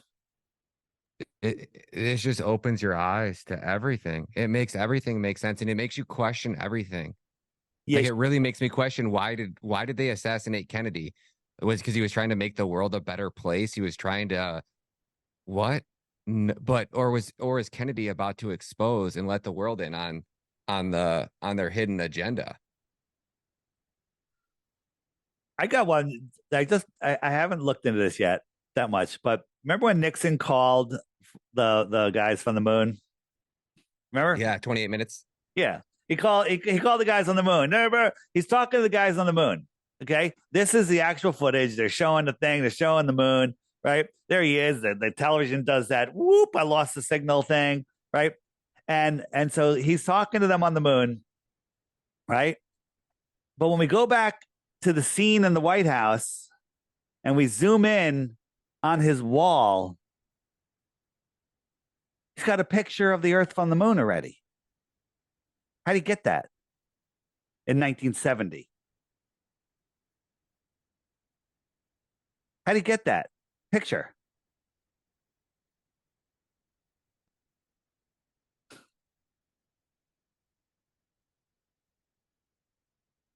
Whoa. Now, the Globers will say they sent a probe around the moon and it took a picture, and I don't know what they're going to say, actually. I really don't care because this is ridiculous. And by the way, we've taken these pictures off of NASA's website, put them into Photoshop, cranked up the levels, and there's a friggin' square box around the Earth that it was clearly just it was photoshopped in.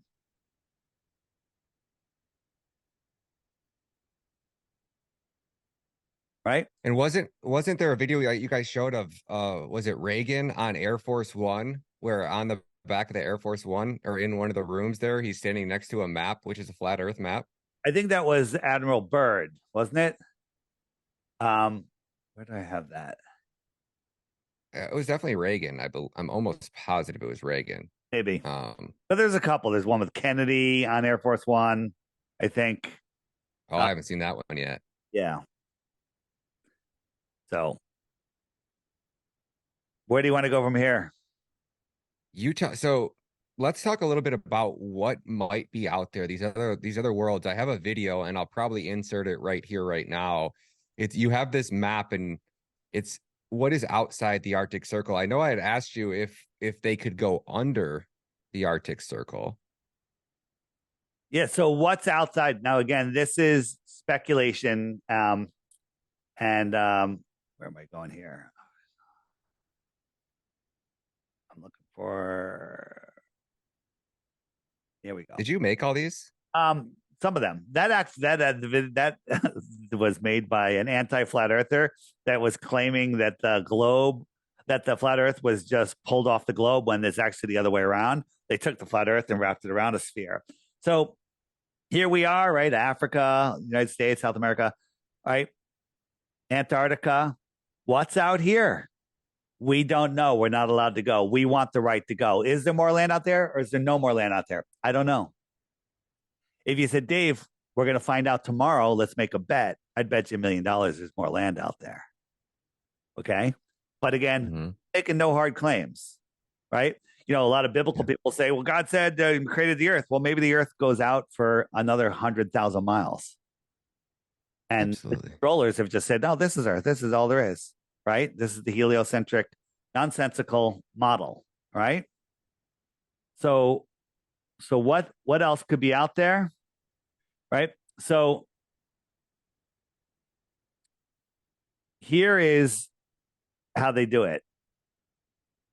So they take this, they cut out, and they wrap it around a sphere. And they say, this is where you live. You're not allowed to explore down here. You're not allowed to explore down there, right? So imagine this. We have you're in school and they say, here's the world. And they actually just cut out this part of the world. You got a little bit of South America, Mexico, a little bit of Canada, United States, right? They get rid of the rest of the map and they wrap it around a sphere. Now, we don't have any communications with anybody in any other country. There's no radio, there's no internet, there's no telephones. We just have no planes, just boats. You can sail anywhere you want out here, but you can't go beyond 60 degrees south, which they say is right here. Okay? GPS says that, and they're guarding it. You can't go explore here because we have to protect the penguins. This doesn't exist. This is all that there is. You don't know about Australia, Africa, England. You don't know anything about it. And if one day somebody from England landed on an airplane on the White House lawn, you'd be like, oh my God, an extraterrestrial. Damn right they're extraterrestrial. They're from the extra terra, the extra territory. What if the world was set up like this? We live in this pond right here.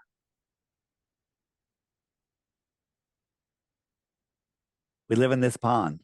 And they did the same thing.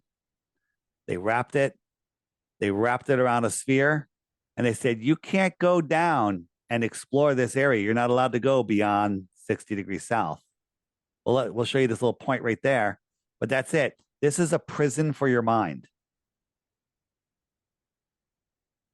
This stops you from reaching your full potential, knowing that you're at the center of creation, knowing that your thoughts create your reality.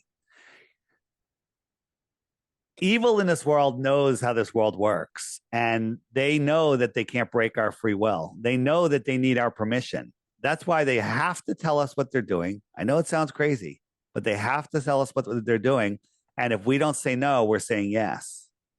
We live in this world of offers and contracts, and basically they can offer us anything. And we don't just say no, we have to say, yes, I'll do that under these conditions. And the conditions have to meet, your conditions. Hey, I want you to take that funny thing stuck in your arm. And you'll say, I'll gladly do it as soon as you show me that all of those ingredients have been tested and actually show benefit to the person that takes it.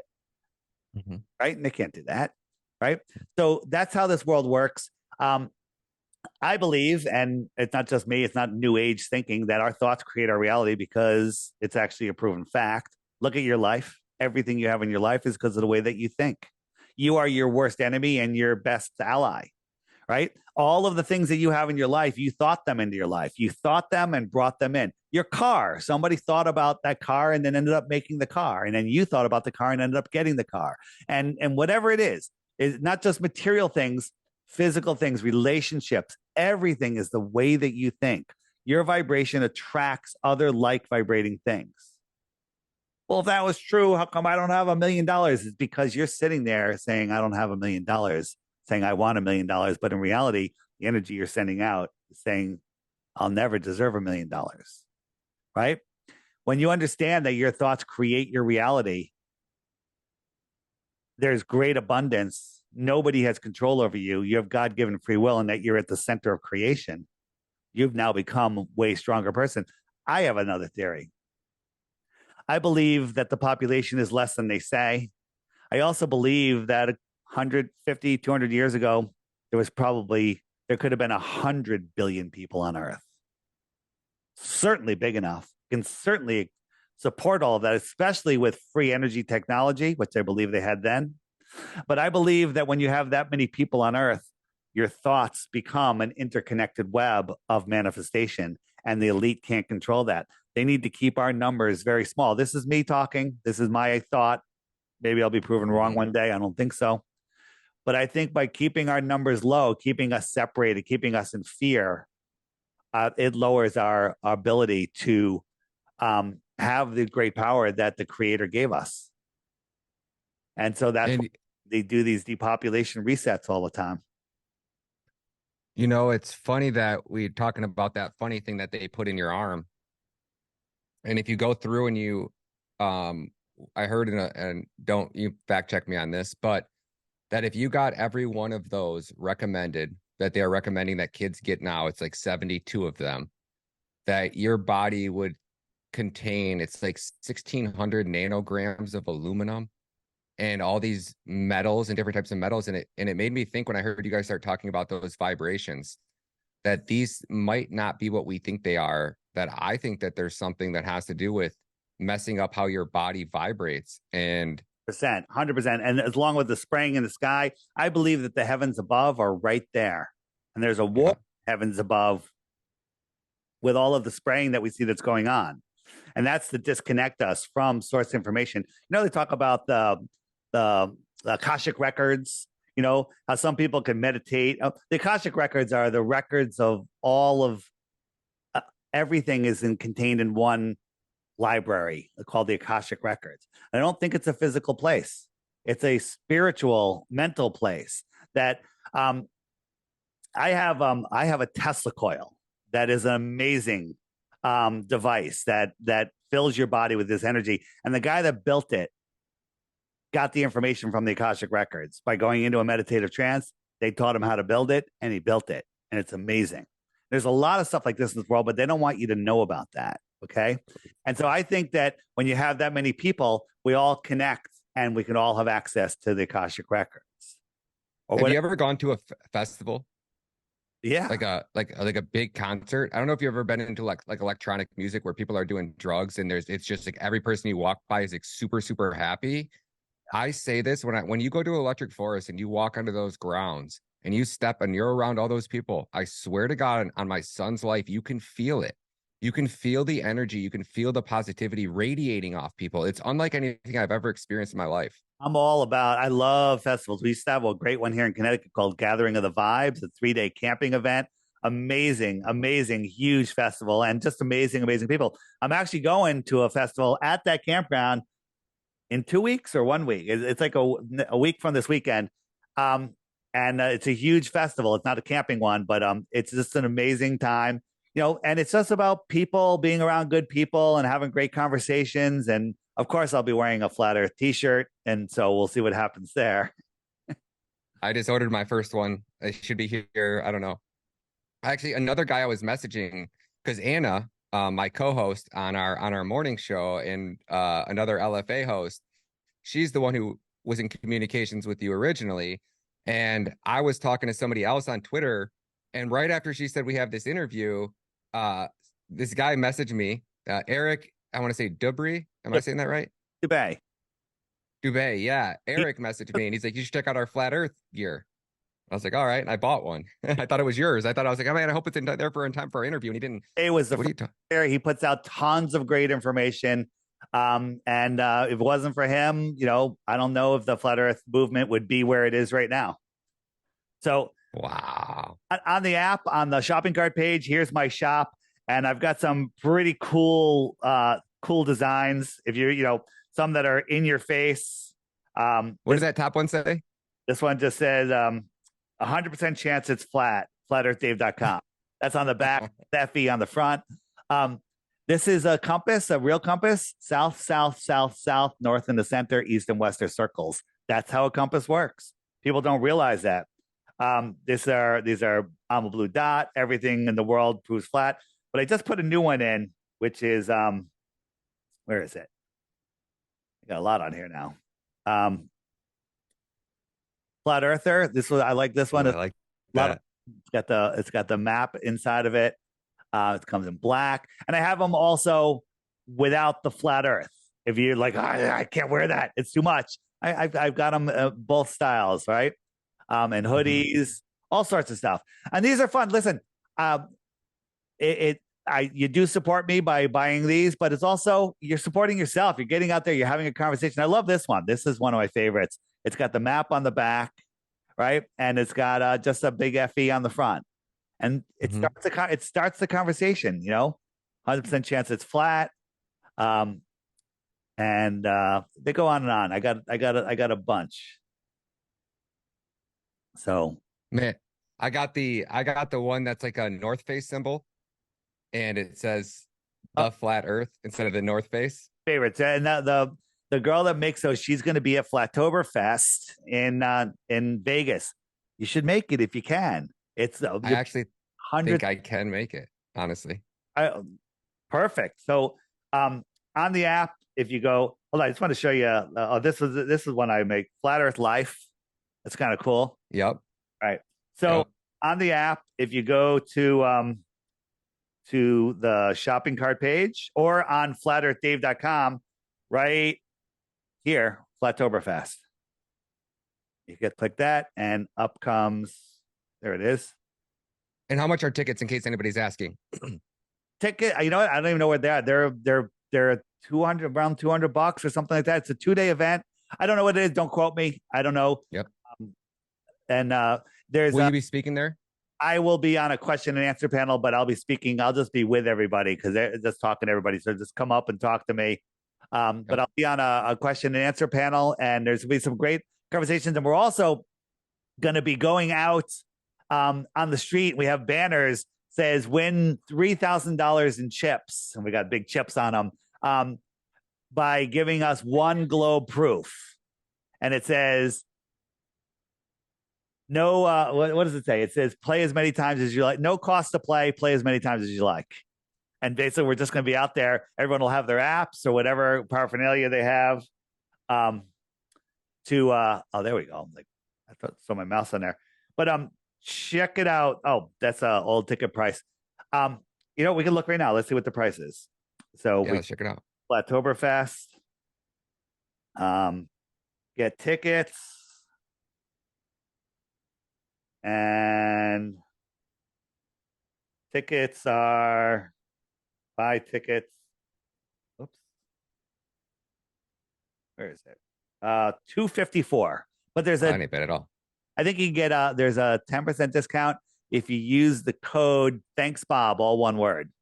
Thanks Bob. You spell that? Thanks, THANKS, Bob, BOB. Thanks, Bob. Got you. And definitely come, and it's at Sam's Town. I'm not sure how much room is left in the hotel, but if there is, I recommend staying right there because you're just going to want to be around everybody. And what hotel was that? It's Sam's Town, and Sam's Town, right off the strip. But all the information is there on the app, or if you don't have the app, flatearthdave.com. Big banner says Flattoberfest, and it's going to be a blast. September, I think it's 20th and 21st. It said. that weekend, Saturday and Sunday. We get there on, I think, on Thursday, and then we leave on Monday. So let's pivot now. I want to pivot a little bit into JFK, because what makes me want to go down that rabbit hole, or to at least hear what you have to say, is we've talked about our government releasing these declassified documents, and one of the things that Trump was campaigning on in 2016 was that he was going to release or declassify all of the information related to the assassination of JFK. And one of his good close buddies was in an interview. This is probably, I don't know, like 6 months ago. I'm sure I could find it if I wanted to track it down. I'm watching this interview, and this guy goes, it's really weird. He's really close with Trump, like in his inner circle, still in the inner circle. And when Trump was getting ready to leave office, he said, "Hey man," he said, you promised us that you were going to declassify all of the JFK files. Why didn't you? And Trump goes, "Because the American people couldn't handle the truth." And I started thinking to myself, well, like Tucker's telling us the CIA assassinated the president. We already know. What other truth could be so bad that we couldn't handle, that we couldn't wrap our heads around? Maybe that the earth is flat. Maybe that's what he was trying. Maybe. I think so. What else could it be? What could you think of something that would be that China did it? Our CIA did it? We already think the worst, don't we? Yeah. No, that type of reality. I mean, it's a lot for people to deal with, knowing that, the Cold War wasn't a real war, right? It was all a put up, right? All of these conflicts we're having, and all of the stuff comes out, like the Korean War, it was kicked off by the Gulf of Tonkin, which is now admitted, declassified as a false flag attack. So the entire Korean War was put on as a ruse under false circumstances. Where's the revolution? Everyone that had a friend that went to Vietnam should be revolting. Nothing. The CIA admitted it came out that the CIA killed John Kennedy, right? Didn't that come out like last year? Yep. Nobody Tucker did it. It was in November. Yeah. Nobody cares, right? They've dulled us down, making people just complacent and non-caring and non-thinking. I mean, I go into New York City. When I was doing my Deep Inside the Rabbit Hole podcast on 9/11, we're out there with clipboards taking a survey how many buildings fell in 9/11, and nobody heard of Building 7. A couple people did, but they didn't really know that it fell or what really happened. And they're right in New York City, in the heart of New York City, right? There's so crazy. Yeah, I mean, and most truthers don't even know that 7 buildings fell on 9/11. No, most truthers don't know about Building 6. Most truthers don't. You don't know about Building 6, right? No, sir. Building 7 fell, and it fell after they announced it fell, which is impossible. Okay, you know all that. That's so crazy. Yeah, I heard that part. 6, 10 stories tall, full city block. Almost the entire inside of the building disappeared down to the basement. How? I don't know. It did. Therefore, there is a weapon that can make the entire inside of a building disappear down to the basement. If you look at the evidence, the buildings fell at free fall speed, and the big chunks that were already ejected from the building dissolved into dust when they were falling and never hit the ground. Therefore, there is a weapon that can turn buildings to dust in midair. I don't know what that weapon is. I don't know where it comes from. I don't know who uses it, but there's some sort of energy weapon that can do that, because that's what happened.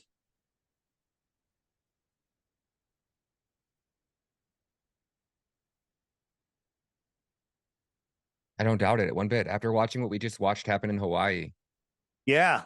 Have you seen the cars in Hawaii versus the cars on 9/11? They look exactly the same. You couldn't tell the difference. On 9/11, there's cars all over the place where their engines were gone and their doors rusted and the insides dissolved. But on one part, the car was perfect, right? Yeah, there was papers in the back seat of a car that was fried or something crazy. Yeah, there is a picture. I don't know if you follow Lincoln Kareem in New York City. He just showed a video of a truck in New York City that literally looked like a melted car in Hawaii, and there was cardboard in the back of it. It was completely burned out, but there was cardboard in the truck in New York City yesterday, literally yesterday, right? I don't know what's going on, but something's going on, right? Do you think that But by the way, to anyone listening, if you want more information on 9/11, you want it on any of the other things that are very controversial with involving schools or marathons or anything else, stoplookthink.com. Stoplookthink.com. If you want to hear about the Covius Minimus, thing that's going around, stoplookthink.com. The fires, stoplookthink.com. Check it out. It's a good resource. Stuff that's being hidden from you. Do you ever get the feeling that civilization was way more advanced back in the day and that something was done to, like, I always ask people the question, I said, if, like, say you're in the world that we're living in today with I don't even want to say those 5 letters here, but you guys know what I'm saying, with the dyed pink hair and all of the craziness that's going on and how it feels like AI and technology is outpacing humans. I think about if I could get in a spaceship, like, so let's say you were traveling from another planet, right, quote unquote planet, and you were able to escape this planet because your planet was collapsing, and you found Earth, knowing how detrimental all of that technology was to the civilization you came from. Would you give everybody here that technology to bring it right back to this Earth, or would you kind of just say, hey, we're going to let these people figure out how to start a fire again and everything from scratch? I feel like that. In the middle of the movie Idiocracy right now. We're literally have you seen the Idiocracy? You haven't seen Idiocracy? All right. Do you smoke weed? Yeah. Or I shouldn't say that on here, but yeah. Whatever. Have a beer, relax, and watch the movie Idiocracy. All one word, Idiocracy. It's basically about how the world just got dumber and dumber and dumber. And it's literally to the point where we're in the middle of that movie right now. It used to be a comedy, but now it's a documentary. That's what I say. It's just funny. So yes, there was way more advanced people 150 years ago. Okay, way more advanced. You ever see my interview with Ruth, 102-year-old woman back in February 2020? And I was interviewing her about the World's Fairs. What's that? Is that the one where the girl walks by with the cell phone? No. I'm interviewing. Okay. I'm interviewing a 102-year-old woman, and I don't know where do I have that. And basically, she was telling me about the World's Fairs and that she had gone to, and then I asked her what they taught her in school, and she said about the Earth, and she said she was taught the Earth was flat in the mid 1920s here in public school in Connecticut. Right, that she was taught the Earth was flat, and then we found people later, other countries in the 30s and 40s that said they were taught the Earth was flat. And then even here in America in the 1950s and early 60s, they were teaching both flat Earth and globe Earth.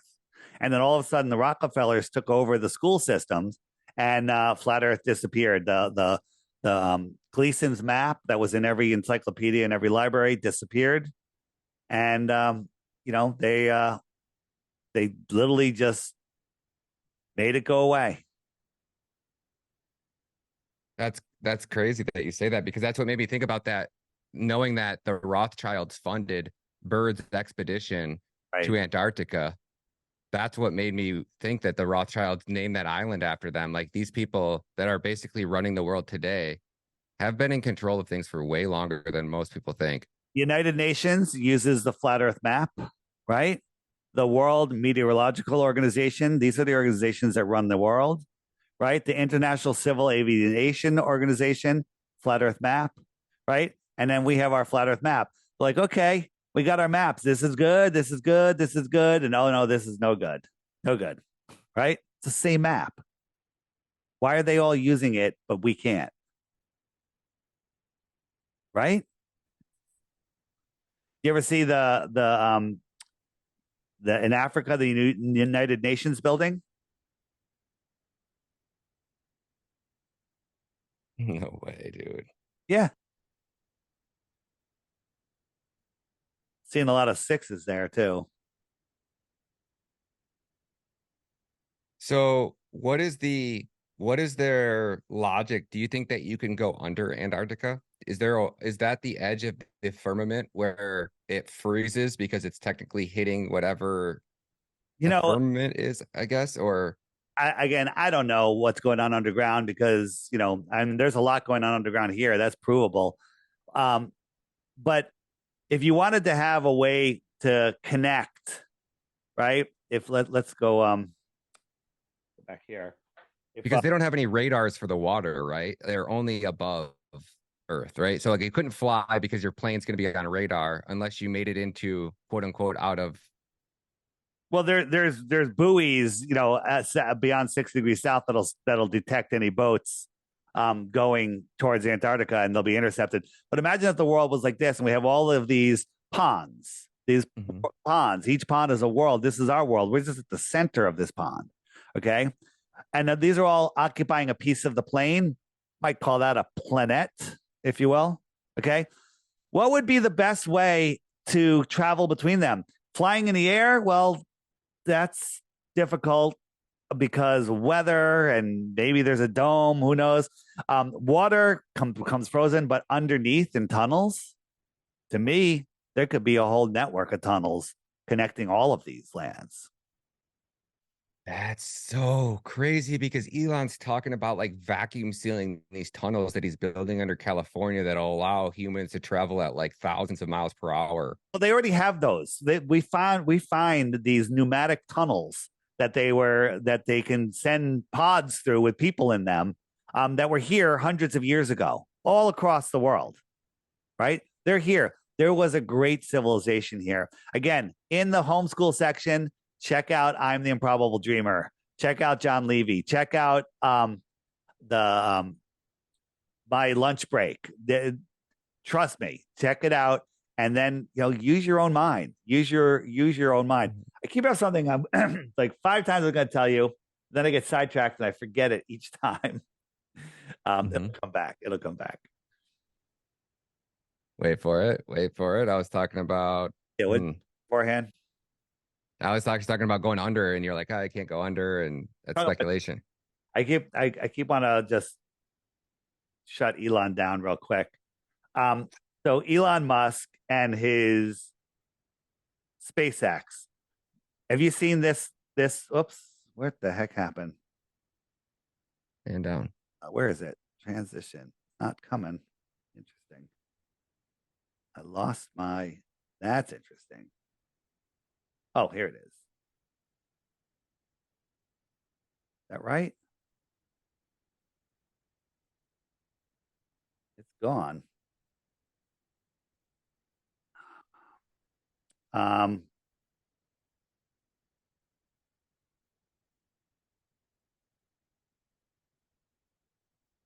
why isn't that showing? This is Elon rocket. I'm just trying to. I have Where is the? There's a rocket launch that just shows how fake his rockets are. You know that he doesn't launch anything into space. You aware? I'm coming to that conclusion. Yeah. Yeah. And you've seen, Twitter is now X, right? Hmm. And you see what happens when you mirror it. So that's the Freemason symbol.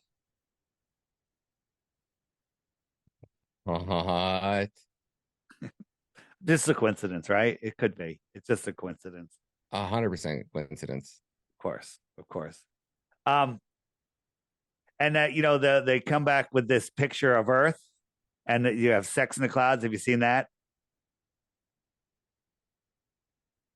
What? It's like this is like the first picture they gave us of Earth recently, a couple of years ago, and this is from Elon, and it says "sex in the clouds," right? Because they love this imagery, right? Here's Elon's rocket going off. Okay, that could be me. I'm just perverted, right? That's kind of weird, right?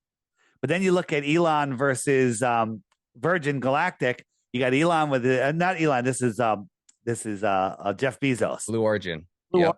Blue Origin. Could it look anything more like a rocket? Right? And then you have Virgin Galactic. Okay. that's just me. That's just a coincidence, right? Then when you watch Jeff Bezos, every time one of his penis rockets go off, the guy that is filming it has a shaking problem. Okay. This motion look a little obscene. All right.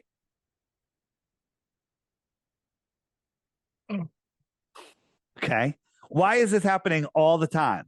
Right? They got a jerking penis rocket. Okay. The first Apollo mission, here's the flight plan. Okay. Right. Then on the space shuttle, this is their new mission patch. To me, this looks like a baby in a womb. Okay, that's just weird. Okay, but they're talking about how they miss drinking out of a cup in space, drinking coffee, and so they created this special cup that you can drink coffee out of. Okay, and if you watch the video of her doing this, it's so creepy. But if you look at this cup, what does that look like?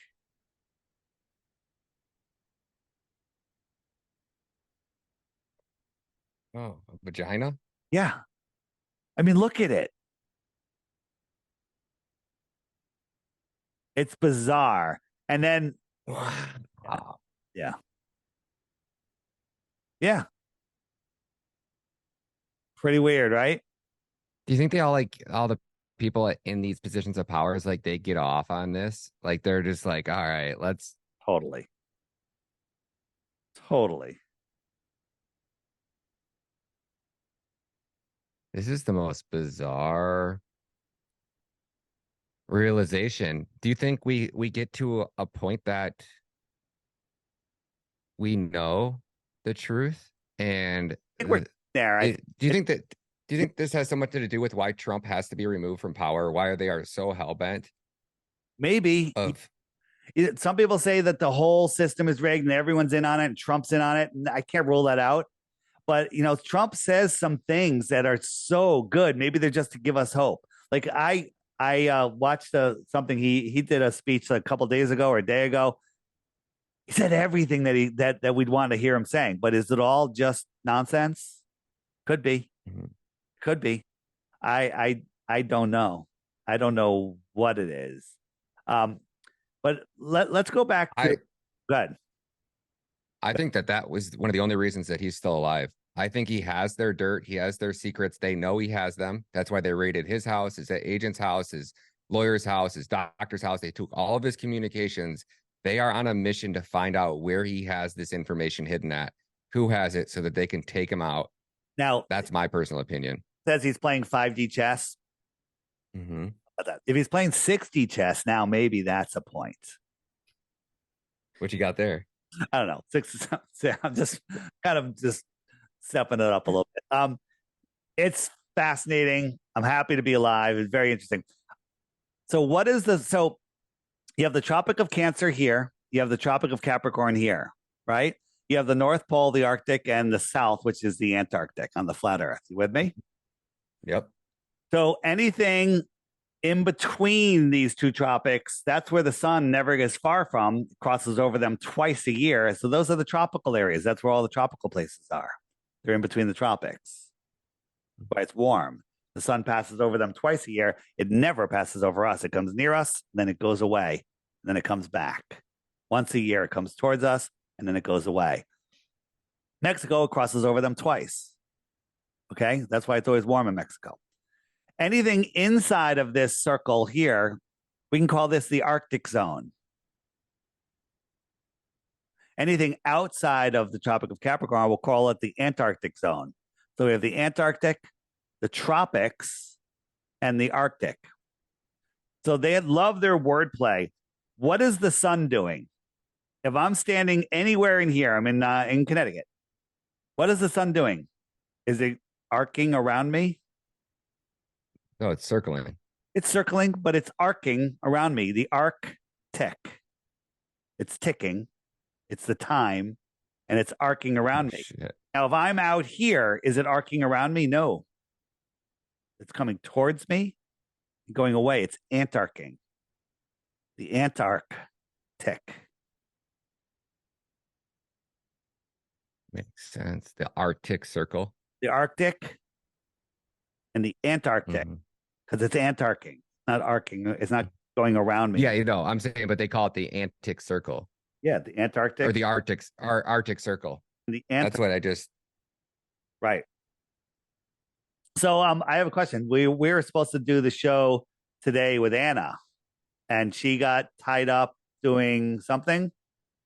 She got a new really good job offer for Stu Peters. So she just got her new show had to start tonight at 9 on Stu Peters network, which she wasn't sure if she was even going to get the job. So Stu is constantly tweeting and all sorts of stuff about questioning the globe. Did you see my interview with Stu Peters? No.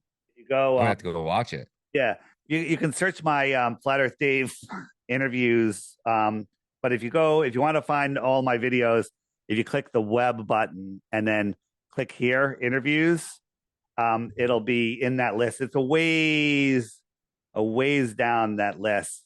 But you'll see a picture of me and Stu. But Stu gets it. And he just tweeted today one of my videos, a video of me talking about space and how ridiculous it was. Of course, he didn't mention my name or my website, which would have been nice too. Okay. He's out there poking everybody with flat earth stuff. But here's endless interviews. I was on The Blaze. These guys are great on the morning show on The Blaze. Yeah. Patrick, what's his name? Patrick Gray. And those guys were getting it. They were blown away. So my Stu Peters is in here somewhere, but there's Man in America. He's on your network. Yep. And it's in here somewhere, but you can search my Flat Earth Dave's Interviews 2 channel to find the Stu Peters one. But Stu, we had a great conversation. I think I was on with him twice now. So those are all your interviews. Wow. Oh, they go on and on and on and on and on and on. I've done over 1,000. Oh my Lord. Over 1,000 interviews. So, if Flat Earth was a PSYOP, it would have been over a long time ago, right? Some scientists would have come out. It all started with after Eric Dubay. Mark Sargent put out a bunch of clues going, wait a minute, this Flat Earth thing can't be. So he put out a bunch of 10-minute videos going, what about this? What about that? How come this? How come that? And he expected some PhD, some scientist, someone to come back and go, well, here's why. Silence. Nothing. Okay? You have to watch out, though, because there's evil forces in this world. The way they get away with their nonsense is there is evil. There are evil spirits, if you will. There are possessions, if you will. And people give away their soul, their control over their body, if you will, to evil for whatever reason. And you have a lot of these possessed people. I say they're either paid or possessed. Everyone's like, there's a paid shill. He's a paid shill. He's a paid shill.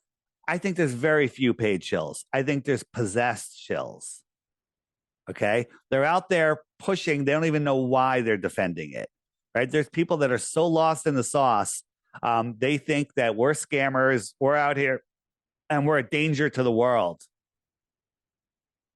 And they want to scare you into not looking into this. You Google Flat Earth, you get all nonsense. You end up at the Flat Earth Society, which is a government-run disinformation site to make Flat Earth look stupid.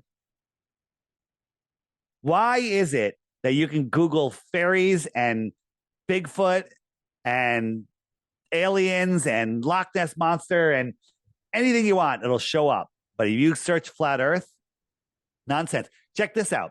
You can go into your YouTube history and say, I was checking out bicep workouts, It'll show you all the videos that you pulled up on bicep workouts in all of your history. It'll show you all of them. And you can search for, giraffe videos because, I watched this giraffe video 6 months ago. There it is. That's the one I was looking for. You can search your history. It's fantastic. So I recommend people go to my YouTube channel, DITRH, watch 10 videos that have the word flat earth in it. They all do. Then go to your history and you'll see that they're there. But then search your history for flat earth. Well, those videos should show up. None of them will show up. Only troll videos will show up. The pushed propaganda videos will show up. All of the real won't show. Why is that happening? Only the flat earth. There's no other topic. You can search up COVIDs, or whatever you want to call that thing that goes in your arm. And all the videos you watch, search it. They'll all come up in your history, whether you watched it 2 weeks ago or 2 months ago or 2 days ago or 2 minutes ago, right? Watch my videos for a couple of weeks, couple of days, couple of hours. Go and search your history for flat earth. None of them will show up. Not just mine, any of the videos on the app, all of the real videos. So when someone's hiding something from you like that and lying to you, that should be a red flag and get you to, get you to look. Unless, of course, Jeez, opiates. What's that? They don't. YouTube never give fact checks anything. Like, I could say unicorns are real, and I could make a video about how unicorns are walking this earth, and there's leprechauns at the end of a rainbow, and map it out and tell you that at this exact location there's a leprechaun with a pot of gold. Nobody's gonna community note me. Nobody's gonna go out of their way to fact check me or put out any relevant that I'm spreading misinformation. If flat earth is just this conspiracy theory, why would YouTube go out of their way? Because they've only done that a handful of times on very specific topics, which years later always turn out to be true facts. So just flat earther and then becomes a globe earther after. It's only people that cling to their ball. Don't take my ball away, right?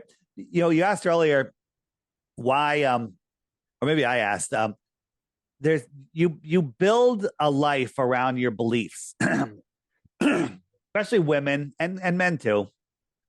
You build a world that you feel safe in. Like you're safe walking out through your neighborhood at night because you just have this world understanding, right? But someone says, "Oh, by the way, there's mountain lions in your neighborhood all the time, and they eat people."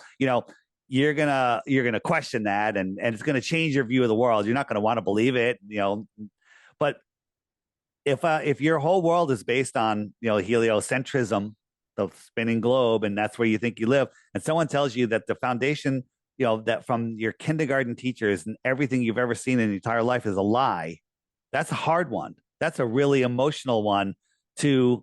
Wow, your ego. You have to realize that your life is a lie. They said, what's the quote?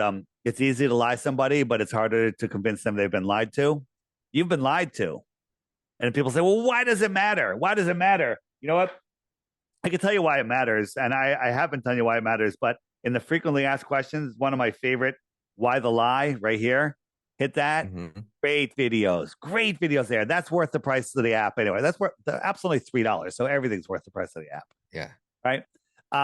So watch the why the lie videos. Watch them. Right. And by the way, the app only works on smartphones, tablets, iPads, and that's it.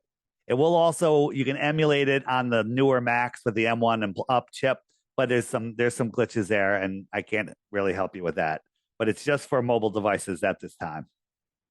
Have you ever met anybody that has basically came to you and actually had an open mind and sat down with you for a couple hours that you weren't able to convince that the Earth is not a globe? Yeah, one of my best neighborhood friends. But he refuses to watch any videos or listen to anything. He's chosen not to believe it because it's too emotional for him. There are people that are just unable. And here's the thing: there are people that will never wake up because they don't want to wake up, and it's not your job to wake them up. It's your job to say, "Hey, have you ever wondered about this?" And then if they bite, you have a conversation, you go back and forth, but you can't shove it down someone's throat because they'll fight you tooth and nail, right? You want to just pose it as a question and have a conversation, but some people will not wake up. Like my brother and sister will never wake up, ever. Okay? And and I have to accept that. I've had some lifelong friends, friends that I've literally raised their children for them. A single mom or kid, like I was literally their father. And she won't even talk to me because I think the earth is flat. And I think that 9/11 was an inside job and other things, right? But that's her journey. It's not my problem. The thing is, when you become a flat earther in 2014, when you become a flat earther, it's like, wow, I'm really alone. Now, I think we're going to be the majority. In reality, I don't really want to hang out with people that are unwilling to learn to expand their minds and really appreciate this realm that we're in. It's funny that you say that because I'm around people in this industry. I mean, LFA TV is probably the most raw, unfiltered, straight news network that you're going to get. It's very, very, very new, so it's not nearly as big as Newsmax or RAV or even Fox News or CNN or any of these bigger networks. But we're not filtered, and we're truth seekers. We're 9/11 truthers. The most, just I guess, they've seen every conspiracy theory, or at the very least, understand that all these conspiracy theories that turned out to be true, all of the CIA operations that our government was involved in, and they'll believe anything, right? They'll believe that 9/11 was an inside job all day. But I bring up flat Earth, and they are like, it looks at me like I'm the taboo one. Yeah. I'm like, so you trust our government? No. Okay. So why does the Earth have to be round? Well, it has to be. Or they go, it doesn't matter, and that's the one I really can't wrap my head around. Even if it is true, it just doesn't matter. There's kids dying over here, and there's this going on, and there's that going on. That doesn't matter.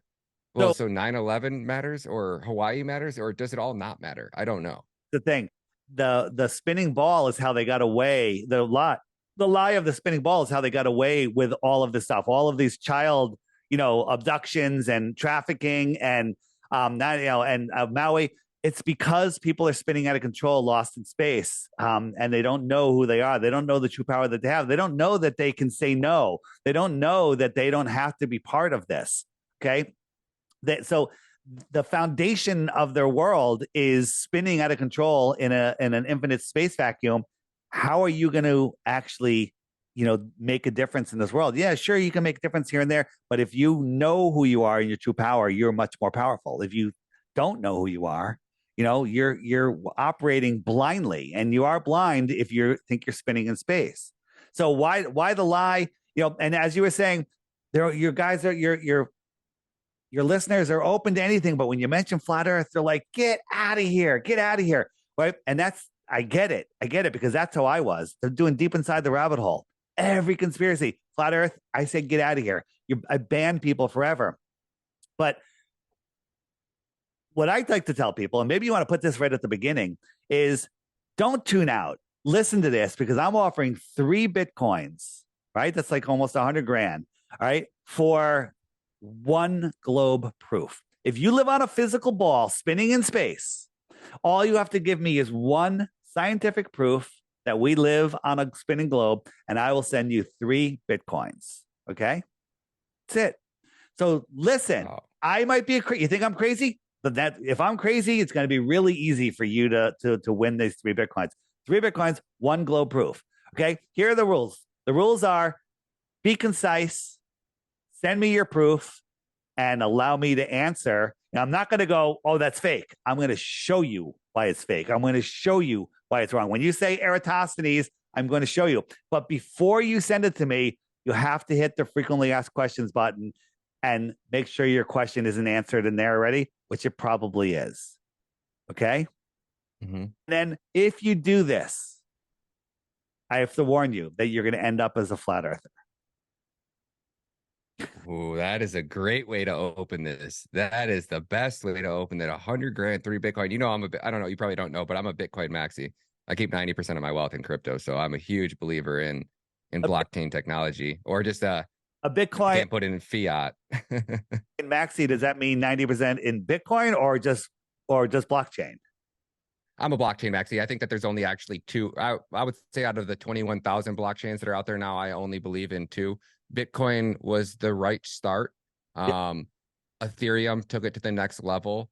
Going to proof of stake was obviously the biggest scam. Proof of stake blockchains are all completely scams. If you're talking about being decentralized and secure and the whole 9 yards, there's only one blockchain that's really solved it. It'll revolutionize the world and everything about blockchain. It's called Cadena.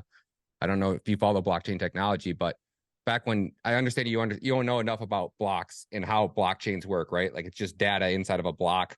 Blocks are connected together with a hash, right? Yep.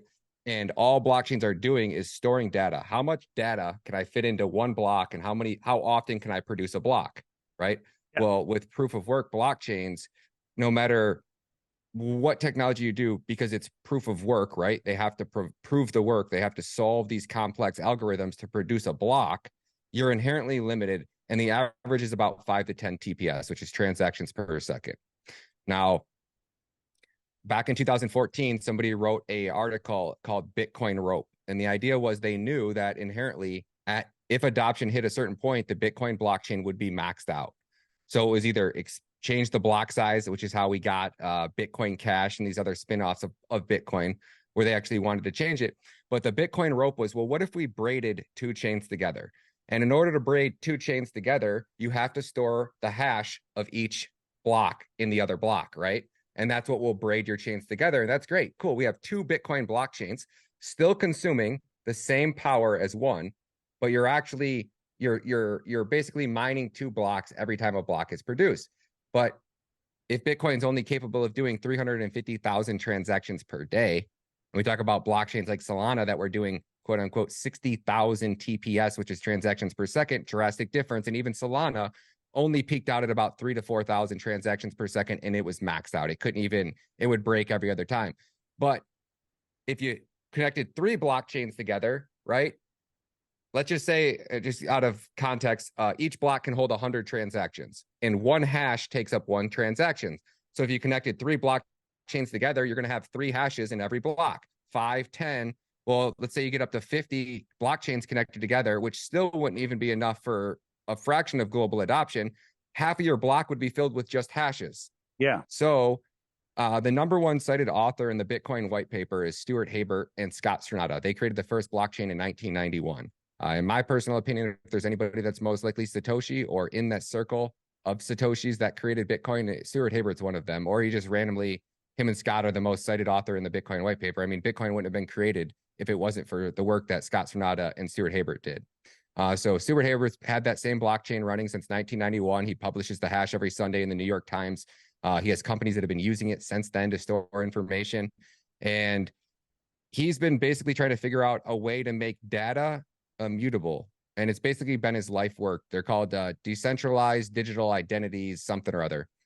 He ended up meeting the team called Cadena.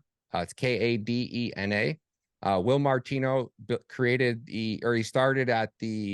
he went to Yale private school. He was recruited by the US government, sent to private hacker school, and then was put into a position to help the SEC create their blockchain center for excellence. And in the process, he built this supercomputer that basically analyzes every trade on the stock market, on the NASDAQ, the Dow Jones, the S&P 500. And that information is fed to the SEC. So they don't have to really look for insider trading. They have basically a bot that analyzes every trade and then feeds the SEC information when things aren't adding up. He also was working with Stuart Habert. Stuart Habert builds all the algorithmic trading softwares for the most legacy financial institutions around the world. He was handpicked by Jamie Dimon to build Jamie Dimon's first blockchain called Juno. When Jamie Dimon brought Stuart together, Stuart picked his team. He picked Will, and he picked another girl. Her name is Emily. She's some basically super smart genius who's advanced coding in Haskell. And together they were going to build Jamie Dimon's blockchain. So in the process of building that, Jamie Dimon brought them in and said, what do you guys need? Well, they were building a blockchain, so we should start probably interview all the people that have built blockchains before. Jamie Dimon's done. And within a week, he had Vitalik, the CEOs of Polkadot, Solana, all of these people flying out for one-on-one interviews. And Will, Emily, and Stu basically sat there for weeks and interviewed all of these people. And they basically collected all the information that they had brought to Jamie Dimon. They're like, it's going to be 5 years, and here's all the stuff that we're going to need to really build something out at scale, to build what you want, or a blockchain that could meet the demands of global real world adoption. You're going to have to start with your own coding language, because none of these blockchains have a coding language that can build a blockchain. Jamie Dimon says, I don't want to do that. I want a blockchain that'll work. I want it in a couple of years. Get to it, basically. So they said, all right. So they built this blockchain called Juno for Jamie Dimon. And in the process, they just knew that they weren't building something at scale. They were just building a blockchain just for this rich guy who kind of wanted a pet project, because blockchains were cool back in 2016, 2017. So at one point, Will and Will Martino is the one at the SEC. He came to Stu and he said, hey, Stu, I just got done researching the Bitcoin rope white paper. And he goes, I think I have a way to connect pretty much an infinite amount of blockchains together. And he goes, if I can do this and we can get it to work on paper, could you write a coding language to build this blockchain? And Stu, I think he reads, writes, and speaks, I think it's 18 different programming languages. So like you think about that like languages, most people can speak 2, maybe 3. You get a few that can speak more. And then there's very few that can speak above 10 different languages fluently, read, write. This guy read, writes, and codes in like 18. So for the last 7 years, they've been building the coding language called Pact. It is built with Haskell, which is the most advanced coding language there is out there for computer coding, programming. Haskell is like the end all be all. And they've built a coding language that is Pact, which means it's Turing incomplete. So where Ethereum is a looping coding language, which means it's recursive, which is very energy intensive. You also, none of your code ends or stops, right? Because it loops. So it's very easy for you to miscode things and code in bugs. And that's how everything on Ethereum, literally almost every single application on top of Ethereum has been hacked at one point or another. Why? Because it's wrote in Solidity. Solidity is a shit coding language. And almost every other blockchain out there is built in some fucking garbage ass, sorry, I'm going to cut this out, but trash coding languages. Well, they didn't. They built it. And the technology that they used is called hash braiding. If I were to draw a star, gosh dang, I wish I had this. I have to show you this. I don't have it with me. I have a whiteboard video I'll send you that'll explain this blockchain to you if you want to watch more about it. But if I draw a star on a sheet of paper, if you just think about a star, how is the farthest point away? So if I wanted to go, like, let's say we number a star 1, 2, 3, 4, and 5, right? 5 does not connect to 1. If I want to get to 5, I have to go from 1 to 3 over to 5. Yeah. If you, right? Yep. So I'm able to connect 5 blockchains together and only store the hash of 3. I get it. Right? Now, if you scale that up, you go to 10, I'm still able to get to the farthest chain in 3 hops. So now I have 10 chains connected together. You scale up from 10 to 20, which is where they're at now, still at 3 hops. Now, when I go from 20 to 50, I am 4 hops. So now I have 50 blockchains, the same as Ethereum and Bitcoin, smart contracts, proof of work blockchains, with 20 blockchains running simultaneously side by side right now, consuming less energy than one Bitcoin blockchain. And then the technique that they used is called hash braiding, and they have a patent on it, which is good, I think, for the next 8 years. So we talk about why Amazon is Amazon, because in any other industry that you come out in, when you basically create the Holy Grail, you have about a 2-year runway before some competition goes, oh, I see what they did. We already know how they did it because their business is running. If we dedicate resources, we can pretty much replicate that business, fix all the issues they failed at, and make the same business but better. And it takes about 2 years. So normal businesses get about a 2-year runway when they're the first in any industry. Amazon came out. There has been no other Amazon, right? eBay was there. Amazon destroyed it. And Amazon hasn't had any competition for basically 7 years. And they're so big now that anybody that tries to catch up to them, they're just being basically laughed at. Like, get out of here, little kid. You're not going to mess with Amazon. Well, Cadena and them now have 8 years, basically, from 2020. Right? Which is just crazy to think about. So it's the future of all blockchain technology. But just like every other industry, who owns Cointelegraph? Who owns CoinMarketCap? Who owns every single website that you go to do research off of? Pretty much Digital Currency Group. Digital Currency Group is the BlackRock of crypto. They own the media, they own the network, they own the PR firms, they own the influencers, they own the reporting agencies that collect and analyze all the data and give that data to the government. And then the government uses that data to take away your freedoms based off of fake lies propagated from the companies that are selling them the data, which are running the companies. I go on for it forever. Wow. Blockchain's my thing. That's how I got down this rabbit hole. But nice. Sorry, that was a long one. Pivoting back, you remember, in 1960s and 70s, we went to the moon, played golf, and drove dune buggies around. But now they're sending Artemis to the moon, right? But not with people on it. Okay. So this is the trajectory. It goes around the Earth, and then it goes around the Earth and the moon, and then somehow it ejects some mass, which will send it back to Earth. Okay.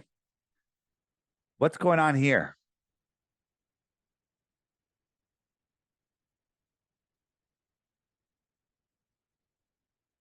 This is their Artemis flight path, and it's the flat Earth map. They didn't even bother to rotate it, right? They stuck in the flat Earth map. Now that we pointed this out, they changed it to a globe on their website. What is Artemis? Artemis is the we just went to the moon. See, nobody cares. Nobody cares. Nobody cares that CIA killed John F. Kennedy, and no one cares that we just sent a ship back to the moon. Like earlier this year, they sent the Artemis, and it's eventually they're going to send people to the moon. We went in 1960s and 70s and played golf and rode dune buggies, but now it's coming soon. We're going to send people to the moon. It's such a jar. It's such a joke. But they changed it. They had their profile with the flat Earth map on it. And now that we pointed it out, they had to change it. Right? And Artemis went to the moon. It was orbiting the moon, right? Artemis got this picture of the moon from, well, how far is it? Wait, I can see that. $1 billion. 2,000. Go ahead. No, go ahead.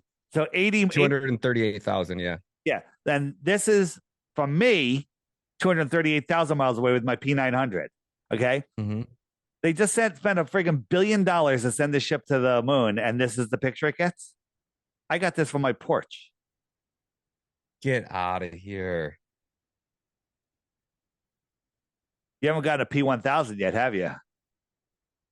No, I don't have a P1000. The best zoom lens I have is the 100-400, the G Master, Sony G Master 100-400. Right, and this is some footage from Artemis. This just nonsense. And you see that computer glitch? No way. Yeah, it happens all the time. Here, I'll show you again. Right here. And look at that curve. What's up with this curve? What kind of sphere is this? Right? What is? It's so bad. It's so bad. But they know nobody's watching. You pay attention. They teach you up to like what, fifth grade, and then after fifth grade, you pretty much don't really learn much about. Right. And then we're supposed to believe this is real. So there's a camera somehow staying out here. I mean, could you do this yourself in a dark room with a camera? I bet you can get this done in an hour. Better. Right? You're looking in amazement. You just can't believe that. This it's right in front of your face the whole time, and you don't ever. Right. This is what they show. Right? And then they show us this view of the Earth. Nonsense. Right? And then Artemis, right?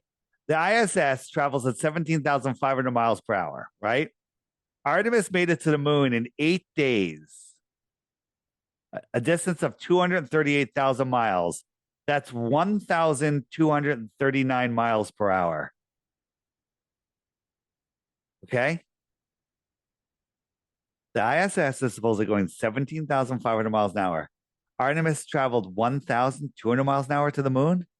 Apollo made it in 3 days. 3,000, of course, 3,300 miles per hour. Right? What's going on here?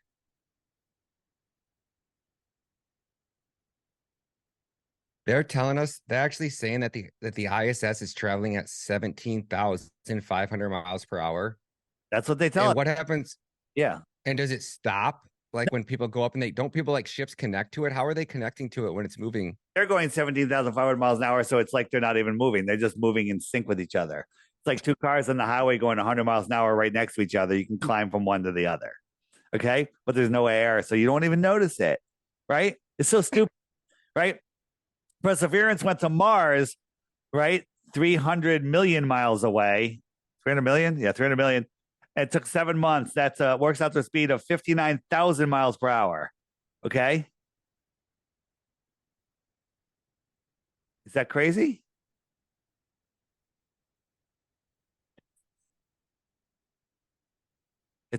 a little crazy. And what is the stuff I've seen about that nobody's ever actually taken a picture of Mars, that it's like a gas ball? Is there any truth to that? Well, I mean, the stuff that NASA shows us is all just computer graphics, but when you look at Mars, it where's here's a P1000 shot of Mars. Now people say it's out of focus. What are we seeing here? It is a little out of focus, but sometimes putting something a little out of focus will show you things that you can't see. But this doesn't look like a solid ball to me, right? Mhm. Here's a little Mars thing. You know, the rover's on Mars, so this is a a picture A bug? zooming in. Yeah, you saw the bug. You saw this, right? I played that on LFA TV last week.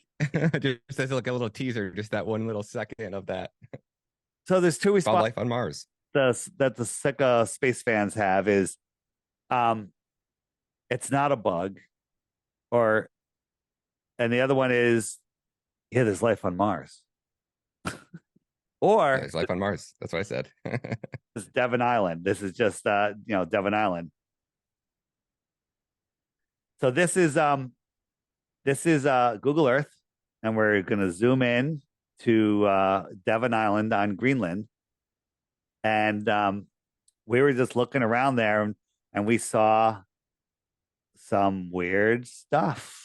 Right? So you zoom in, we found this little camp, and this is way out there. And when you look around, there's some interesting vehicles, and everyone's faces are blurred out, but that just might be a thing. But this vehicle right here has the Mars has a NASA Mars logo mission patch on it. I think that yeah. And then there's the other one. Hold on, let me find the other one.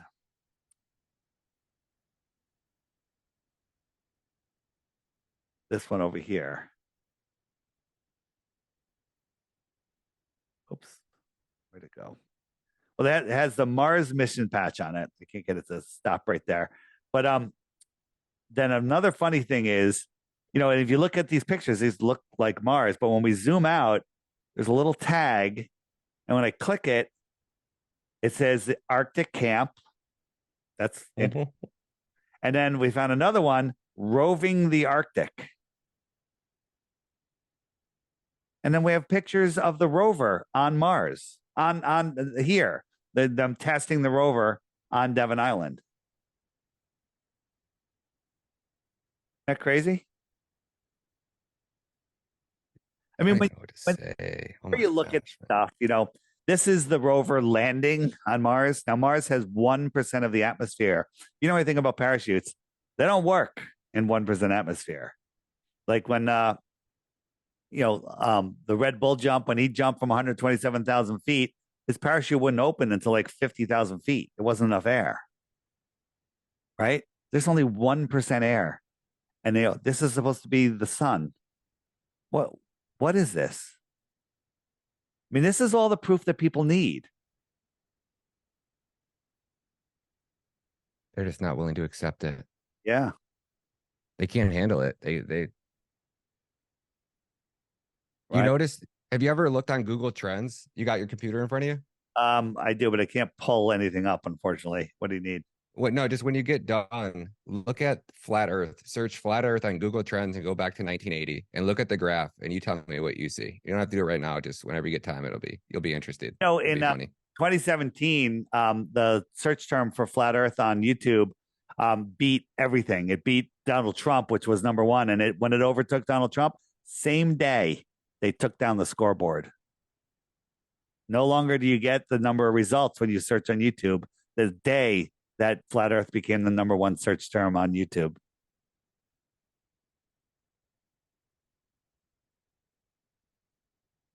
Have you ever read that book about Barron Trump that basically predicts the future? Oh yeah, that's pretty gnarly, man. It is pretty crazy. It made me think of that when you said that about that Mars book and about Elon.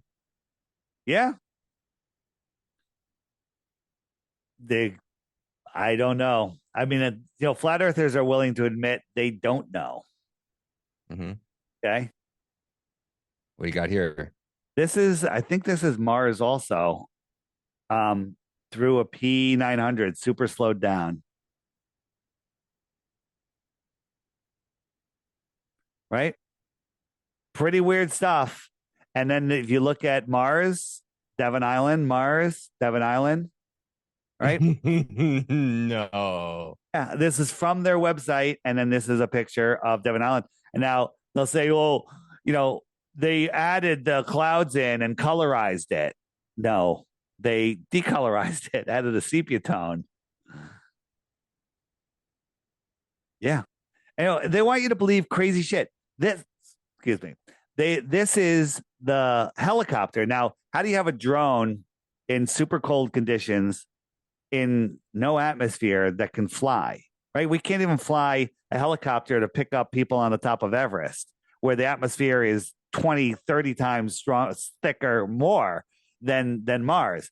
But this drone is taking a picture of its shadow. Well, they say that the blades go really fast. That's how it flies. How's it getting a sharp picture of its legs and the propellers? Wait, say that one more time. This drone took a picture of its shadow. This is Mars and a shadow of itself. How is the drone flying in 0 atmosphere? 1% atmosphere? And how is it getting a picture of its blade, the shadow of its blades? Like if I put my drone up, just hovering, and with close to the ground, and the sun's above it, you can't see the blades. You don't see the blades. Mm-hmm. Look how sharp this is. Okay. I mean, people will believe anything. Okay. Anything. Which one's Mars? Which one's Devon Island? Well, obvious, but just look. This is Devon Island. This is Mars. That's what they say. Right? Mars. So do you watch every, now when NASA puts anything out or SpaceX, you got do you even get to watch it? If you don't watch it live, how long before people are sending to you in your community or tagging you in things? 2 seconds? 2 seconds. But whenever we watch stuff, there's just so much nonsense. So much nonsense. It's unbearable. It's literally unbearable. Couple more, and then let's have more questions. But we can probably start to wrap it up. Yeah. There it is. Rockets. This is. Where is my? Where is it going? I'm looking for. Oh, here we go. So, have you ever watched any of the SpaceX rockets? Where this thing's falling back to Earth. These little milk crates are steering it, and it's going to land on a raft in the middle of the ocean, 800 miles off of Florida. And somehow it's never big swells out there, and it lands perfectly. Right? Here's the video on the raft. What's this square that showed up? What is this? You see it? Mm-hmm. While it was landing, this layering square. Watch. What do you think about that? What in the hell is that? Yeah, it's a layering issue. This is all CGI. And I don't know if you've ever been out in the ocean. Rarely is it calm, right? This thing is falling out of the sky, going through wind streams of hundreds of miles an hour in the upper atmosphere, and somehow it lands on a raft perfectly with this little flame upright. This thing, a car can drive underneath this thing. This is gigantic. Okay. Right? I was at SpaceX last week or last month. It's all a show, man. It's all a show. Right? And it lands on this raft upright, bullseye. Doesn't tip over. This thing is, multiple stories tall. A person can walk underneath here. This thing just lands out in the middle of the ocean. It's always calm. Right? What sea is that in? What's that? What ocean is that in? In the Atlantic Ocean off of Florida, right? And then it gets pulled in, right? This thing's floating out there. How is it staying in the perfect spot for that thing to fall out of the sky and land on it perfectly. Okay? I don't even think it could do it on the ground, but it's always done it, and there's never any humans out there. It's only a drone ship, and it always loses its connection, you know, with the the feed, and they're like, oh, look at this. What is this? You believe that's happening? You ever watch a Harrier jump jet trying to land with multiple thrusters? This thing has just got one little thruster and it just lands. So this is what they show us every time. So this is the second stage going up. This is the first stage falling back. Now look how high it is, right? These are clouds down here. This thing is free falling. It weighs multiple tons. Now watch here. They keep switching from one camera to the other. Look at the Earth. Looks pretty flat there, right? We'll go back in a second. So now this one, it's these little steering things are going to steer it so it finds that drone ship and lands right on it. Okay? This thing's free falling at maximum speed, and this little flame is going to stop it and land it on this target.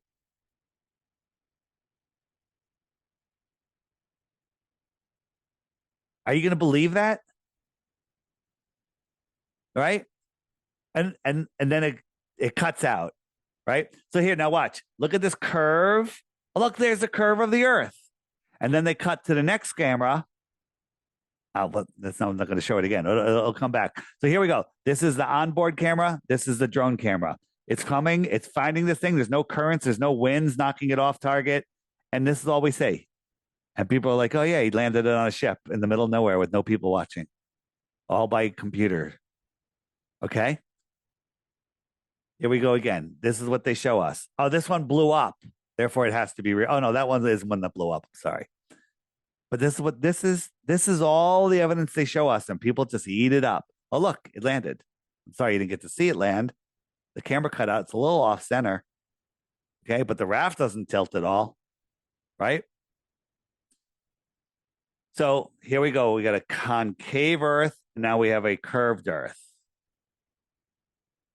Watch again. This thing is going to just land on that raft. Here's the raft. It starts shaking for some reason. And it lands. Isn't that beautiful? Where are the engineers that can come out and say that this is impossible? Just because you don't understand it, Dave, doesn't mean it's impossible. Maybe this one will show it. Look, we have a convex Earth, right? Nobody sees that. They just see the curve. Oh, there's the curve of the Earth. When they're so programmed to only see the curve of the Earth, when they see something contradicting it, flat or convex. Whoa, what happened here? Here we go. Whoops. My camera is buzzing out.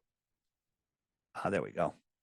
Let me try to find. I want to show you one where okay, here we go. Convex Earth. Right, because it's a corner, I'm trying to imagine a ball, right? Camera, where the heck is the? Hold on.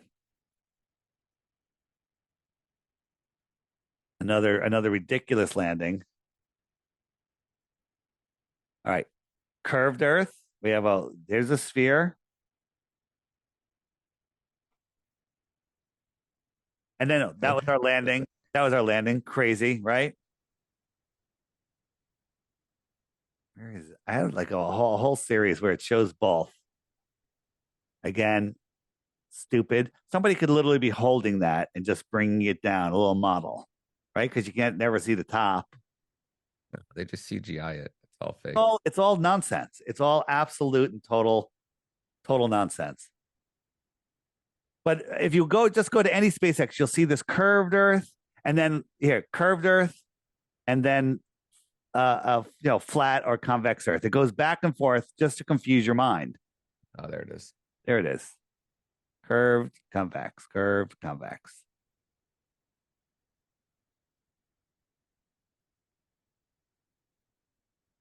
Yeah. They have all sorts of stuff. Now, this thing is supposed to go in 17,000 miles an hour. You got your flat Earth, curved Earth. Watch right in here.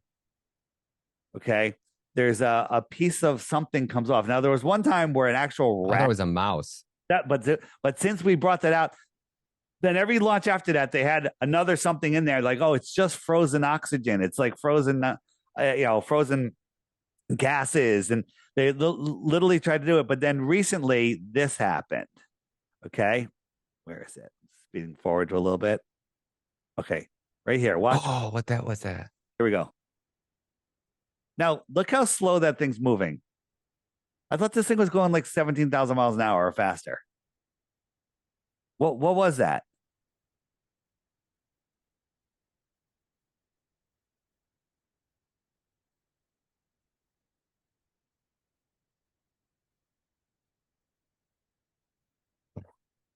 Right?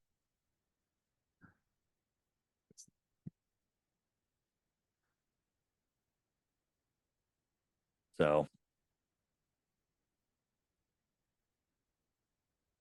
you good? Your mind blown?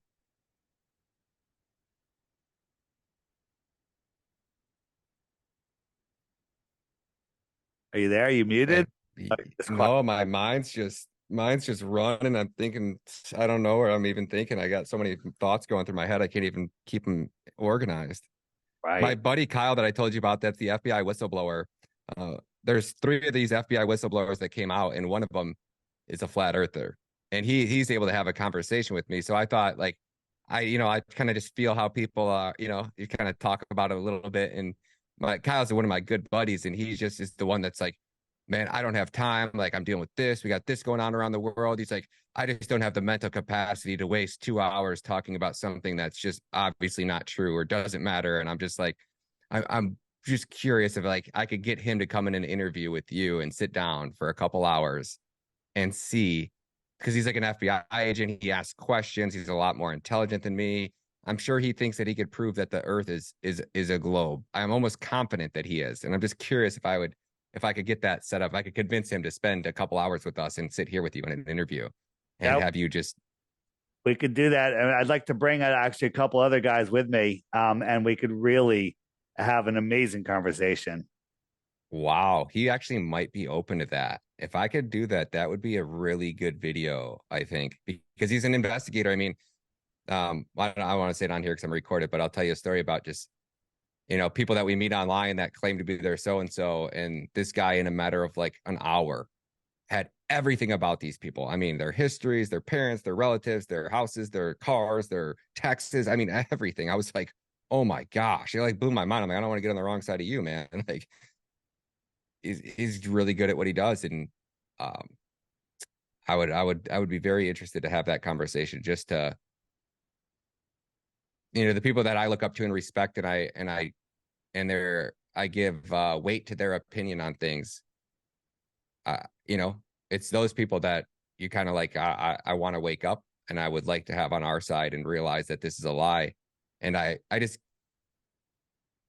when I was able to wrap my head around that the Earth was not a globe, it was like, am I crazy kind of feeling? Like, I didn't want to be like, it's like taboo. And then I just kind of kept going back to, well, I mean, everything else was taboo 6 months ago and now it's all true. So I feel like that this makes more sense than anything. And I don't know how you can learn about it and then go back. Like, I can't shut my brain off now. I can't not see it. I can't not laugh every time I'm go to my dad's house and he's watching the news and NASA's taking off. It's just like the India moon landing last week was that was my first one, like being awake and actually watching. And I was just like, oh my gosh, dude. Yeah, they do it. It's a little mind trick they do. They show you something ridiculous, like the graphic of the moon landing. And then a little while later, they show you a video of the rover coming out. That's an actual video. And it's horrible. It's literally a briefcase on a stage somewhere. And your mind says, that was fake. This is real video. Okay. And so you have this false binary in your head. If that was fake, this is real. No, they're both fake. One of them is a fake animation. The other one's just a fake stage prop. Right. And they're doing the same thing with, aliens. For example, the Mexicans just showed you these paper mache friggin' ETs. Okay. And you're like, oh, that's fake. Then they'll do something that looks real, like a Project Bluebeam or something. And you'll be like, oh my God, that was fake. This is real. When in fact, they're both fake. Even if the alien things in Mexico were real, I'm not saying that they are, they look fake. So it doesn't matter. It does the same mind trick. Because if you show somebody something so obviously fake, then you show them something that's, looks pretty good. If you showed them that first, they'd be like, that looks fake. But their comparison is something so stupid, so fake, so 1970s Atari that they look at the other thing and go, oh, that must be real. That must be real. And earlier you had mentioned that back in like the 1920s, they were teaching us that the earth was flat. Has anybody, I know you had showed me a list on your app there about all the flat earth books.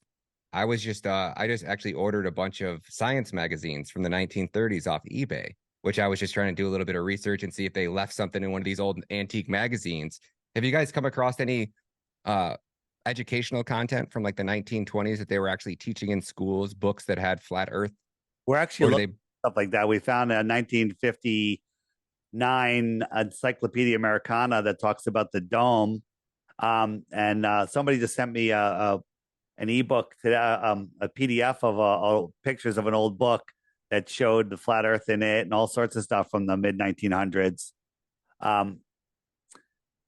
So there is stuff out there that we're slowly finding more and more, but they're good at eliminating stuff. Like the story of the Iron Republic was in Florida Magazine in a series of articles, and you can't find a single copy of that magazine anywhere, which is weird, right? You can find a copy of anything, right? Go on eBay, whatever.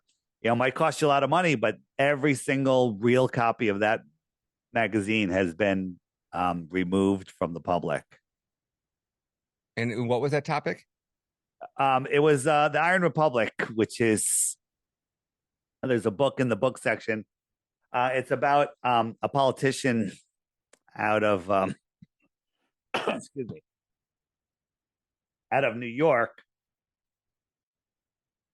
That guy in the 1800s got tired of politics and sold everything, bought a ship, went to Antarctica, found some opening, goes through that, and then back out in the sea. And then they were lost for a couple of months. And then they found land. They saw a city. They pulled up. They waited till the morning, and a boat came out, greet them. They're like, "Hey, where are we? We're from America. Where are we?" And they're like, "Well, you're at the Iron Republic." And they said, "Well, where's that?" He goes, "Well, it's on the other side of the ice wall, about the same distance as America is." Didn't quite understand. He went in and he took notes and everything. He actually stayed there for, I think, 10 years because he ended up meeting a woman, got married. Then his wife died. And he came back. He got his ship back, and he came back. He landed in Florida, and he wrote all of his notes down, saying, this was an advanced civilization. They had flat screens and electric cars that hovered or in midair, and all sorts of stuff that, like, he's writing that in 1901, right when it was published, and it was quite an interesting story that rings true. Whether it's true or not, kind of doesn't matter. It kind of does matter, but he was talking about more land beyond Antarctica in the late 1800s. So there's something to it. There's a whole bunch of books. Another one called The Smoky God, same thing, and others. But they're all listed in the app on the book section. Here is when I was interviewed Ruth, I interviewed her in Florida, and she was telling me about how they taught her the earth was flat. And when I told her, that the earth is flat, because she just believed it when they told her it wasn't afterwards, and that we're at the center of creation, she literally broke down in tears of joy, so happy. And she's like, I always knew it, and it was crazy. It was crazy. That's on my channel, DITRH. Just search Ruth. Really good stuff there. That makes me think too, like what do they call it? The lost city of, gosh, where is that? The lost city of, what is it? Atlantis? Yes, that makes you think that that's outside the ice wall. Well, there, I don't know. I think it's in the Atlantic Ocean. But where did all these people go, right? And there's a lot of theories. I did a talk with Sophia Smallstorm, who's another great researcher, and we were just theorizing about the outward flow of civilizations. If you read I think it's the Vostok Saga, it talks about how all life began in the north. And if we look at imagine all of the world is frozen. Okay, it's just a frozen. And then a sun is born under the star, the North Star, and it starts circling around and melts out a pond here. Okay, and then that sun starts going out farther, and now it circles all the way out here into one part, and it works all the way back in to our summer solstice. So now it's just circling out here. So the middle might be a little frozen, and out here might be frozen. Okay, but then let's say this sun decides to travel out here, and another sun is born in the center. Just speculating, right? So now we have two suns, and the world could look like this, right? You got one sun here and another sun out here. Well, as that sun traveled out before the second sun was born in here, this is frozen. So all of these civilizations, they migrated outwards. They migrated to the warmer lands. They followed the sun. And so maybe this was frozen for 50 years or 500 years or whatever. And then a new sun was born. And the people that were remained there all of a sudden, had a new sun. I don't know. It's just a interesting way to look at the world. Maybe the suns never did that, and maybe they just moved out there and there was already another sun out there. Maybe this is the same sun that's always been here. Pretty crazy. Again, here's the thing. A lot of people get pissed when I talk about other lands outside. But I like talking about it because it's very, very interesting. Hey, we've been going forever, but I want to go through one more thing. I've been doing a lot, but I don't think you've seen it. Have you seen? I'm in no rush, man. I'll talk your ear off for as long as you want to talk. So whenever you get tired, you call it. Yeah. I don't want to go forever. But have you learned about? Have you heard me talk about Kiribati? I have slightly, just very, very brief. Okay. Let me get rid of that. Where is that? Not what I wanted. There we go. So here's a ship tracking map of the world, and you could track cargo ships and click on them and get all the information. And we found one 730 miles inside the shoreline of Antarctica. 730 miles from the closest bay. How does a ship get 730 miles in and 1.9 miles higher, according to Google Earth? If it is in there, and Antarctica is what they tell us, it's 1.9 miles higher than the ocean. How did it get there? Right? Then we found another one, 905 miles. That's almost in the middle of Antarctica. How does a ship, an active ship, if the Earth is a globe, get 905 miles in shoreline? Well, we clicked on one of the ships, and it said it was registered on the island of the nation of Kiribati. Okay? So the nation of Kiribati, where's Kiribati? All right? Down in the Caribbean, isn't it? Well, it's down in the middle of the Southern Ocean. It's tiny. I got a pin on it so you can see it. And it's literally a sandbar. Okay? Right? And America and China and other countries say that the Kiribati is a very important trade route. Why do they have to stop here? Why would ships stop here? Right? This is mostly unpopulated. Okay, there's just people over here. Like, well, why is it an important trade route? Right? Another funny thing is on Kiribati, there's the Captain Cook Hotel. Captain Cook's the guy that tried to circle around Antarctica. It ended up taking him 3.5 years, and he clocked over 68,000 miles. Antarctica is only supposed to be 12, 13,000 miles around, but he went 68,000 miles, kind of like he's going all the way around the perimeter of a flat Earth. Right? That's strike two in my book, right? And then when we checked the ships that were actually at Kiribati and at their port, they all had their destination either unknown or Christmas Island. That's weird. Okay, unknown or Christmas Island. So where are these ships? Where are they migrating? Where are they going? And my wondering is, well, if you're at Kiribati and you're going that far, this would on a globe would show you on Antarctica when maybe in fact you're reaching these other continents. Maybe there's other civilizations out there that we're trading things for. Maybe we're trading computer chips, tuna fish, children. I don't know. Maybe there's several trade routes. Maybe there's another one from here that goes out here, right? Maybe there's one from here that goes out here. Who knows what's out here? Now, this to me fits a biblical flat earth because this could be the whole earth. Here are the four corners of the earth, and the dome would come out here. They've just got us here.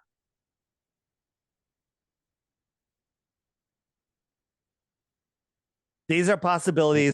These aren't reasons to believe the earth is flat. This is just going beyond flat earth, trying to figure out what's going on. We want the right to go explore. We want airships back. There was giant airships in the 1800s and before that traveled worldwide, the size of cruise ships with thousands of people on them. Okay? Traveled all over the world. We want those to go explore, but they won't let us. We want the right to go explore and verify if any of this is true. We don't need to go anywhere to prove that the earth is a level stationary plane. I've given you all the tools. I've shown you the experiments. You can do them yourself, and we've done them for you. They prove that we're on a level horizontal plane. Why can't you fly over Antarctica? I get you can't walk over it. Why can you not fly over it? And couldn't you fly to the left or right of it?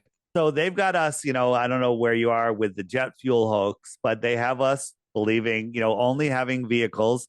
Like they demonized airships by blowing up the Hindenburg, and demonizing hydrogen. And guess who controls all the helium in the world? That would be NASA. NASA. Yeah. So they don't want you having access to these technologies this way. Let's say they're like, okay, get any plane you want. We'll even give you free fuel. We'll fill you up. You want a 747? All right, we'll fill it up. You're going to fly. Where are you going to fly? Well, you fill it up in Santiago. When you get out about here, you're going to run out of fuel. Okay? How are you going to come back? Where are you going to land? How are you going to navigate? There's no GPS. There's no compasses don't work. Where are you going?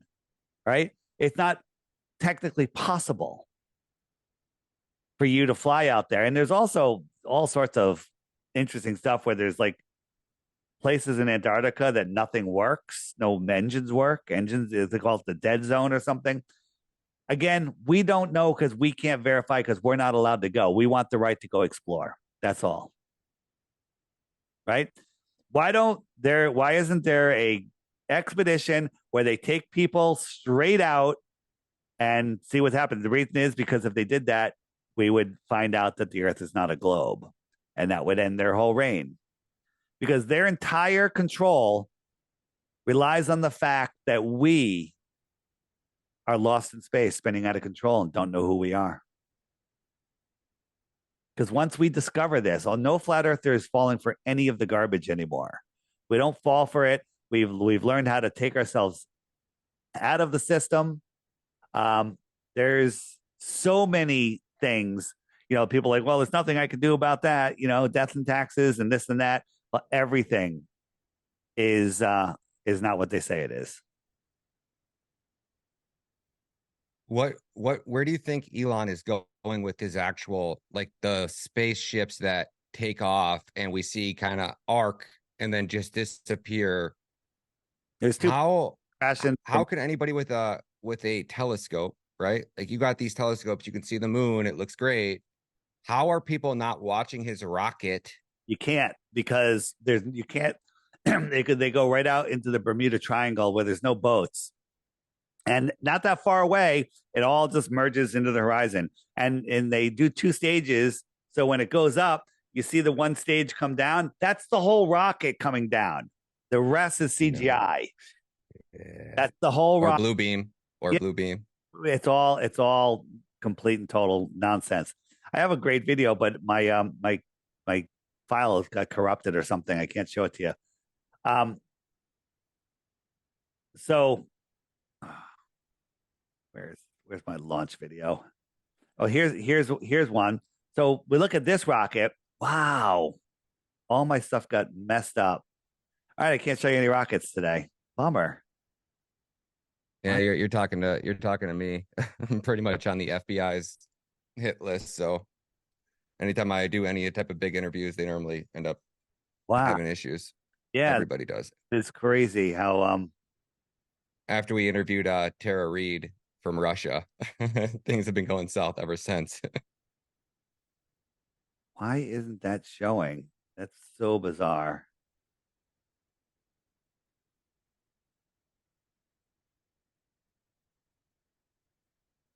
Can you clear cat? Are you on a Mac or Windows? On a Mac, but the videos, my all my rocket videos are not showing. You don't have your website on an AWS server somewhere, do you? No, I don't. Okay, good. All right, so I think we're gonna wrap it up because I'm kind of losing my voice. And anybody that wants to have me, I also do shows with Jaron from Jaronism, the two of us together. We go over a lot more stuff. So if anybody wants to have us, just go on my website, say find book Flat Earth Dave. We'll start a conversation there. Send me a link to your show and tell me what you want to do, and then we'll get you scheduled. Check out the app. Check out the crash course on my website. Check out Flattoberfest. You should come to Flattoberfest. You'll have a great time. I'm gonna make that happen. I want to ask you a few more questions. Where are your regular shows? Do you do a show once a week, once a day? What is your schedule for posting? Tell us all about that because I want to promote it all. Yeah, no, I don't. I used to have a show that I do regularly, but now because so many people want to interview me, I just go on other people's shows because it breaks the algorithm. My show is so shadow banned and hidden that we're really just preaching to the choir. But when I go on shows like yours and Stu Peters and all of these other shows, the algorithm doesn't know what to do, and it goes all over the place. That's how you found me. So the Andrew Tate model. That's exactly what Tate did. He became the most Googled man on the planet. Oh yeah.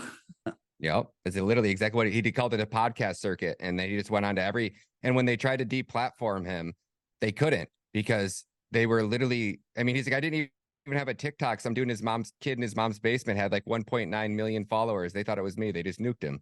It's like poor little kid, you know? Yeah. It's just, he never had any of those accounts and they took him off like 5 different platforms and he wasn't even on like 3 of them. So all my YouTube channels, I have a bunch of YouTube channels. I also have a excuse me, have a Web3 server.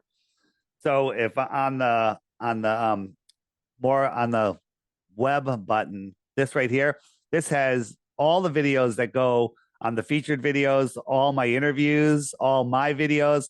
They're all on flatearthdave.tv, which can be found using this button or just that website. And these are all my interviews. All my interviews will end up here. So when you send me a link to our interview, it'll be on the top of this list. And that's how people can find it. Everything for me can be found at flatearthdave.com. Check out my Twitter, my Instagram, everything. All the links are on flatearthdave.com. Dave, it's an honor to have you on the show, man. And I look forward to anytime you want to come back. Hopefully I'll be at Flattoberfest. I'm going to bring out all my gear. I'm a professional videographer and photographer, documentary maker. Okay. I'm big into all those things. So I'll bring out all my gear and film a bunch of stuff and post it everywhere and promote the conference and promote your channels and stuff for you. So I really appreciate what you're doing, man. Thank you. Sounds good, Dave. Thank you, man. Have a great day. All right. Thanks.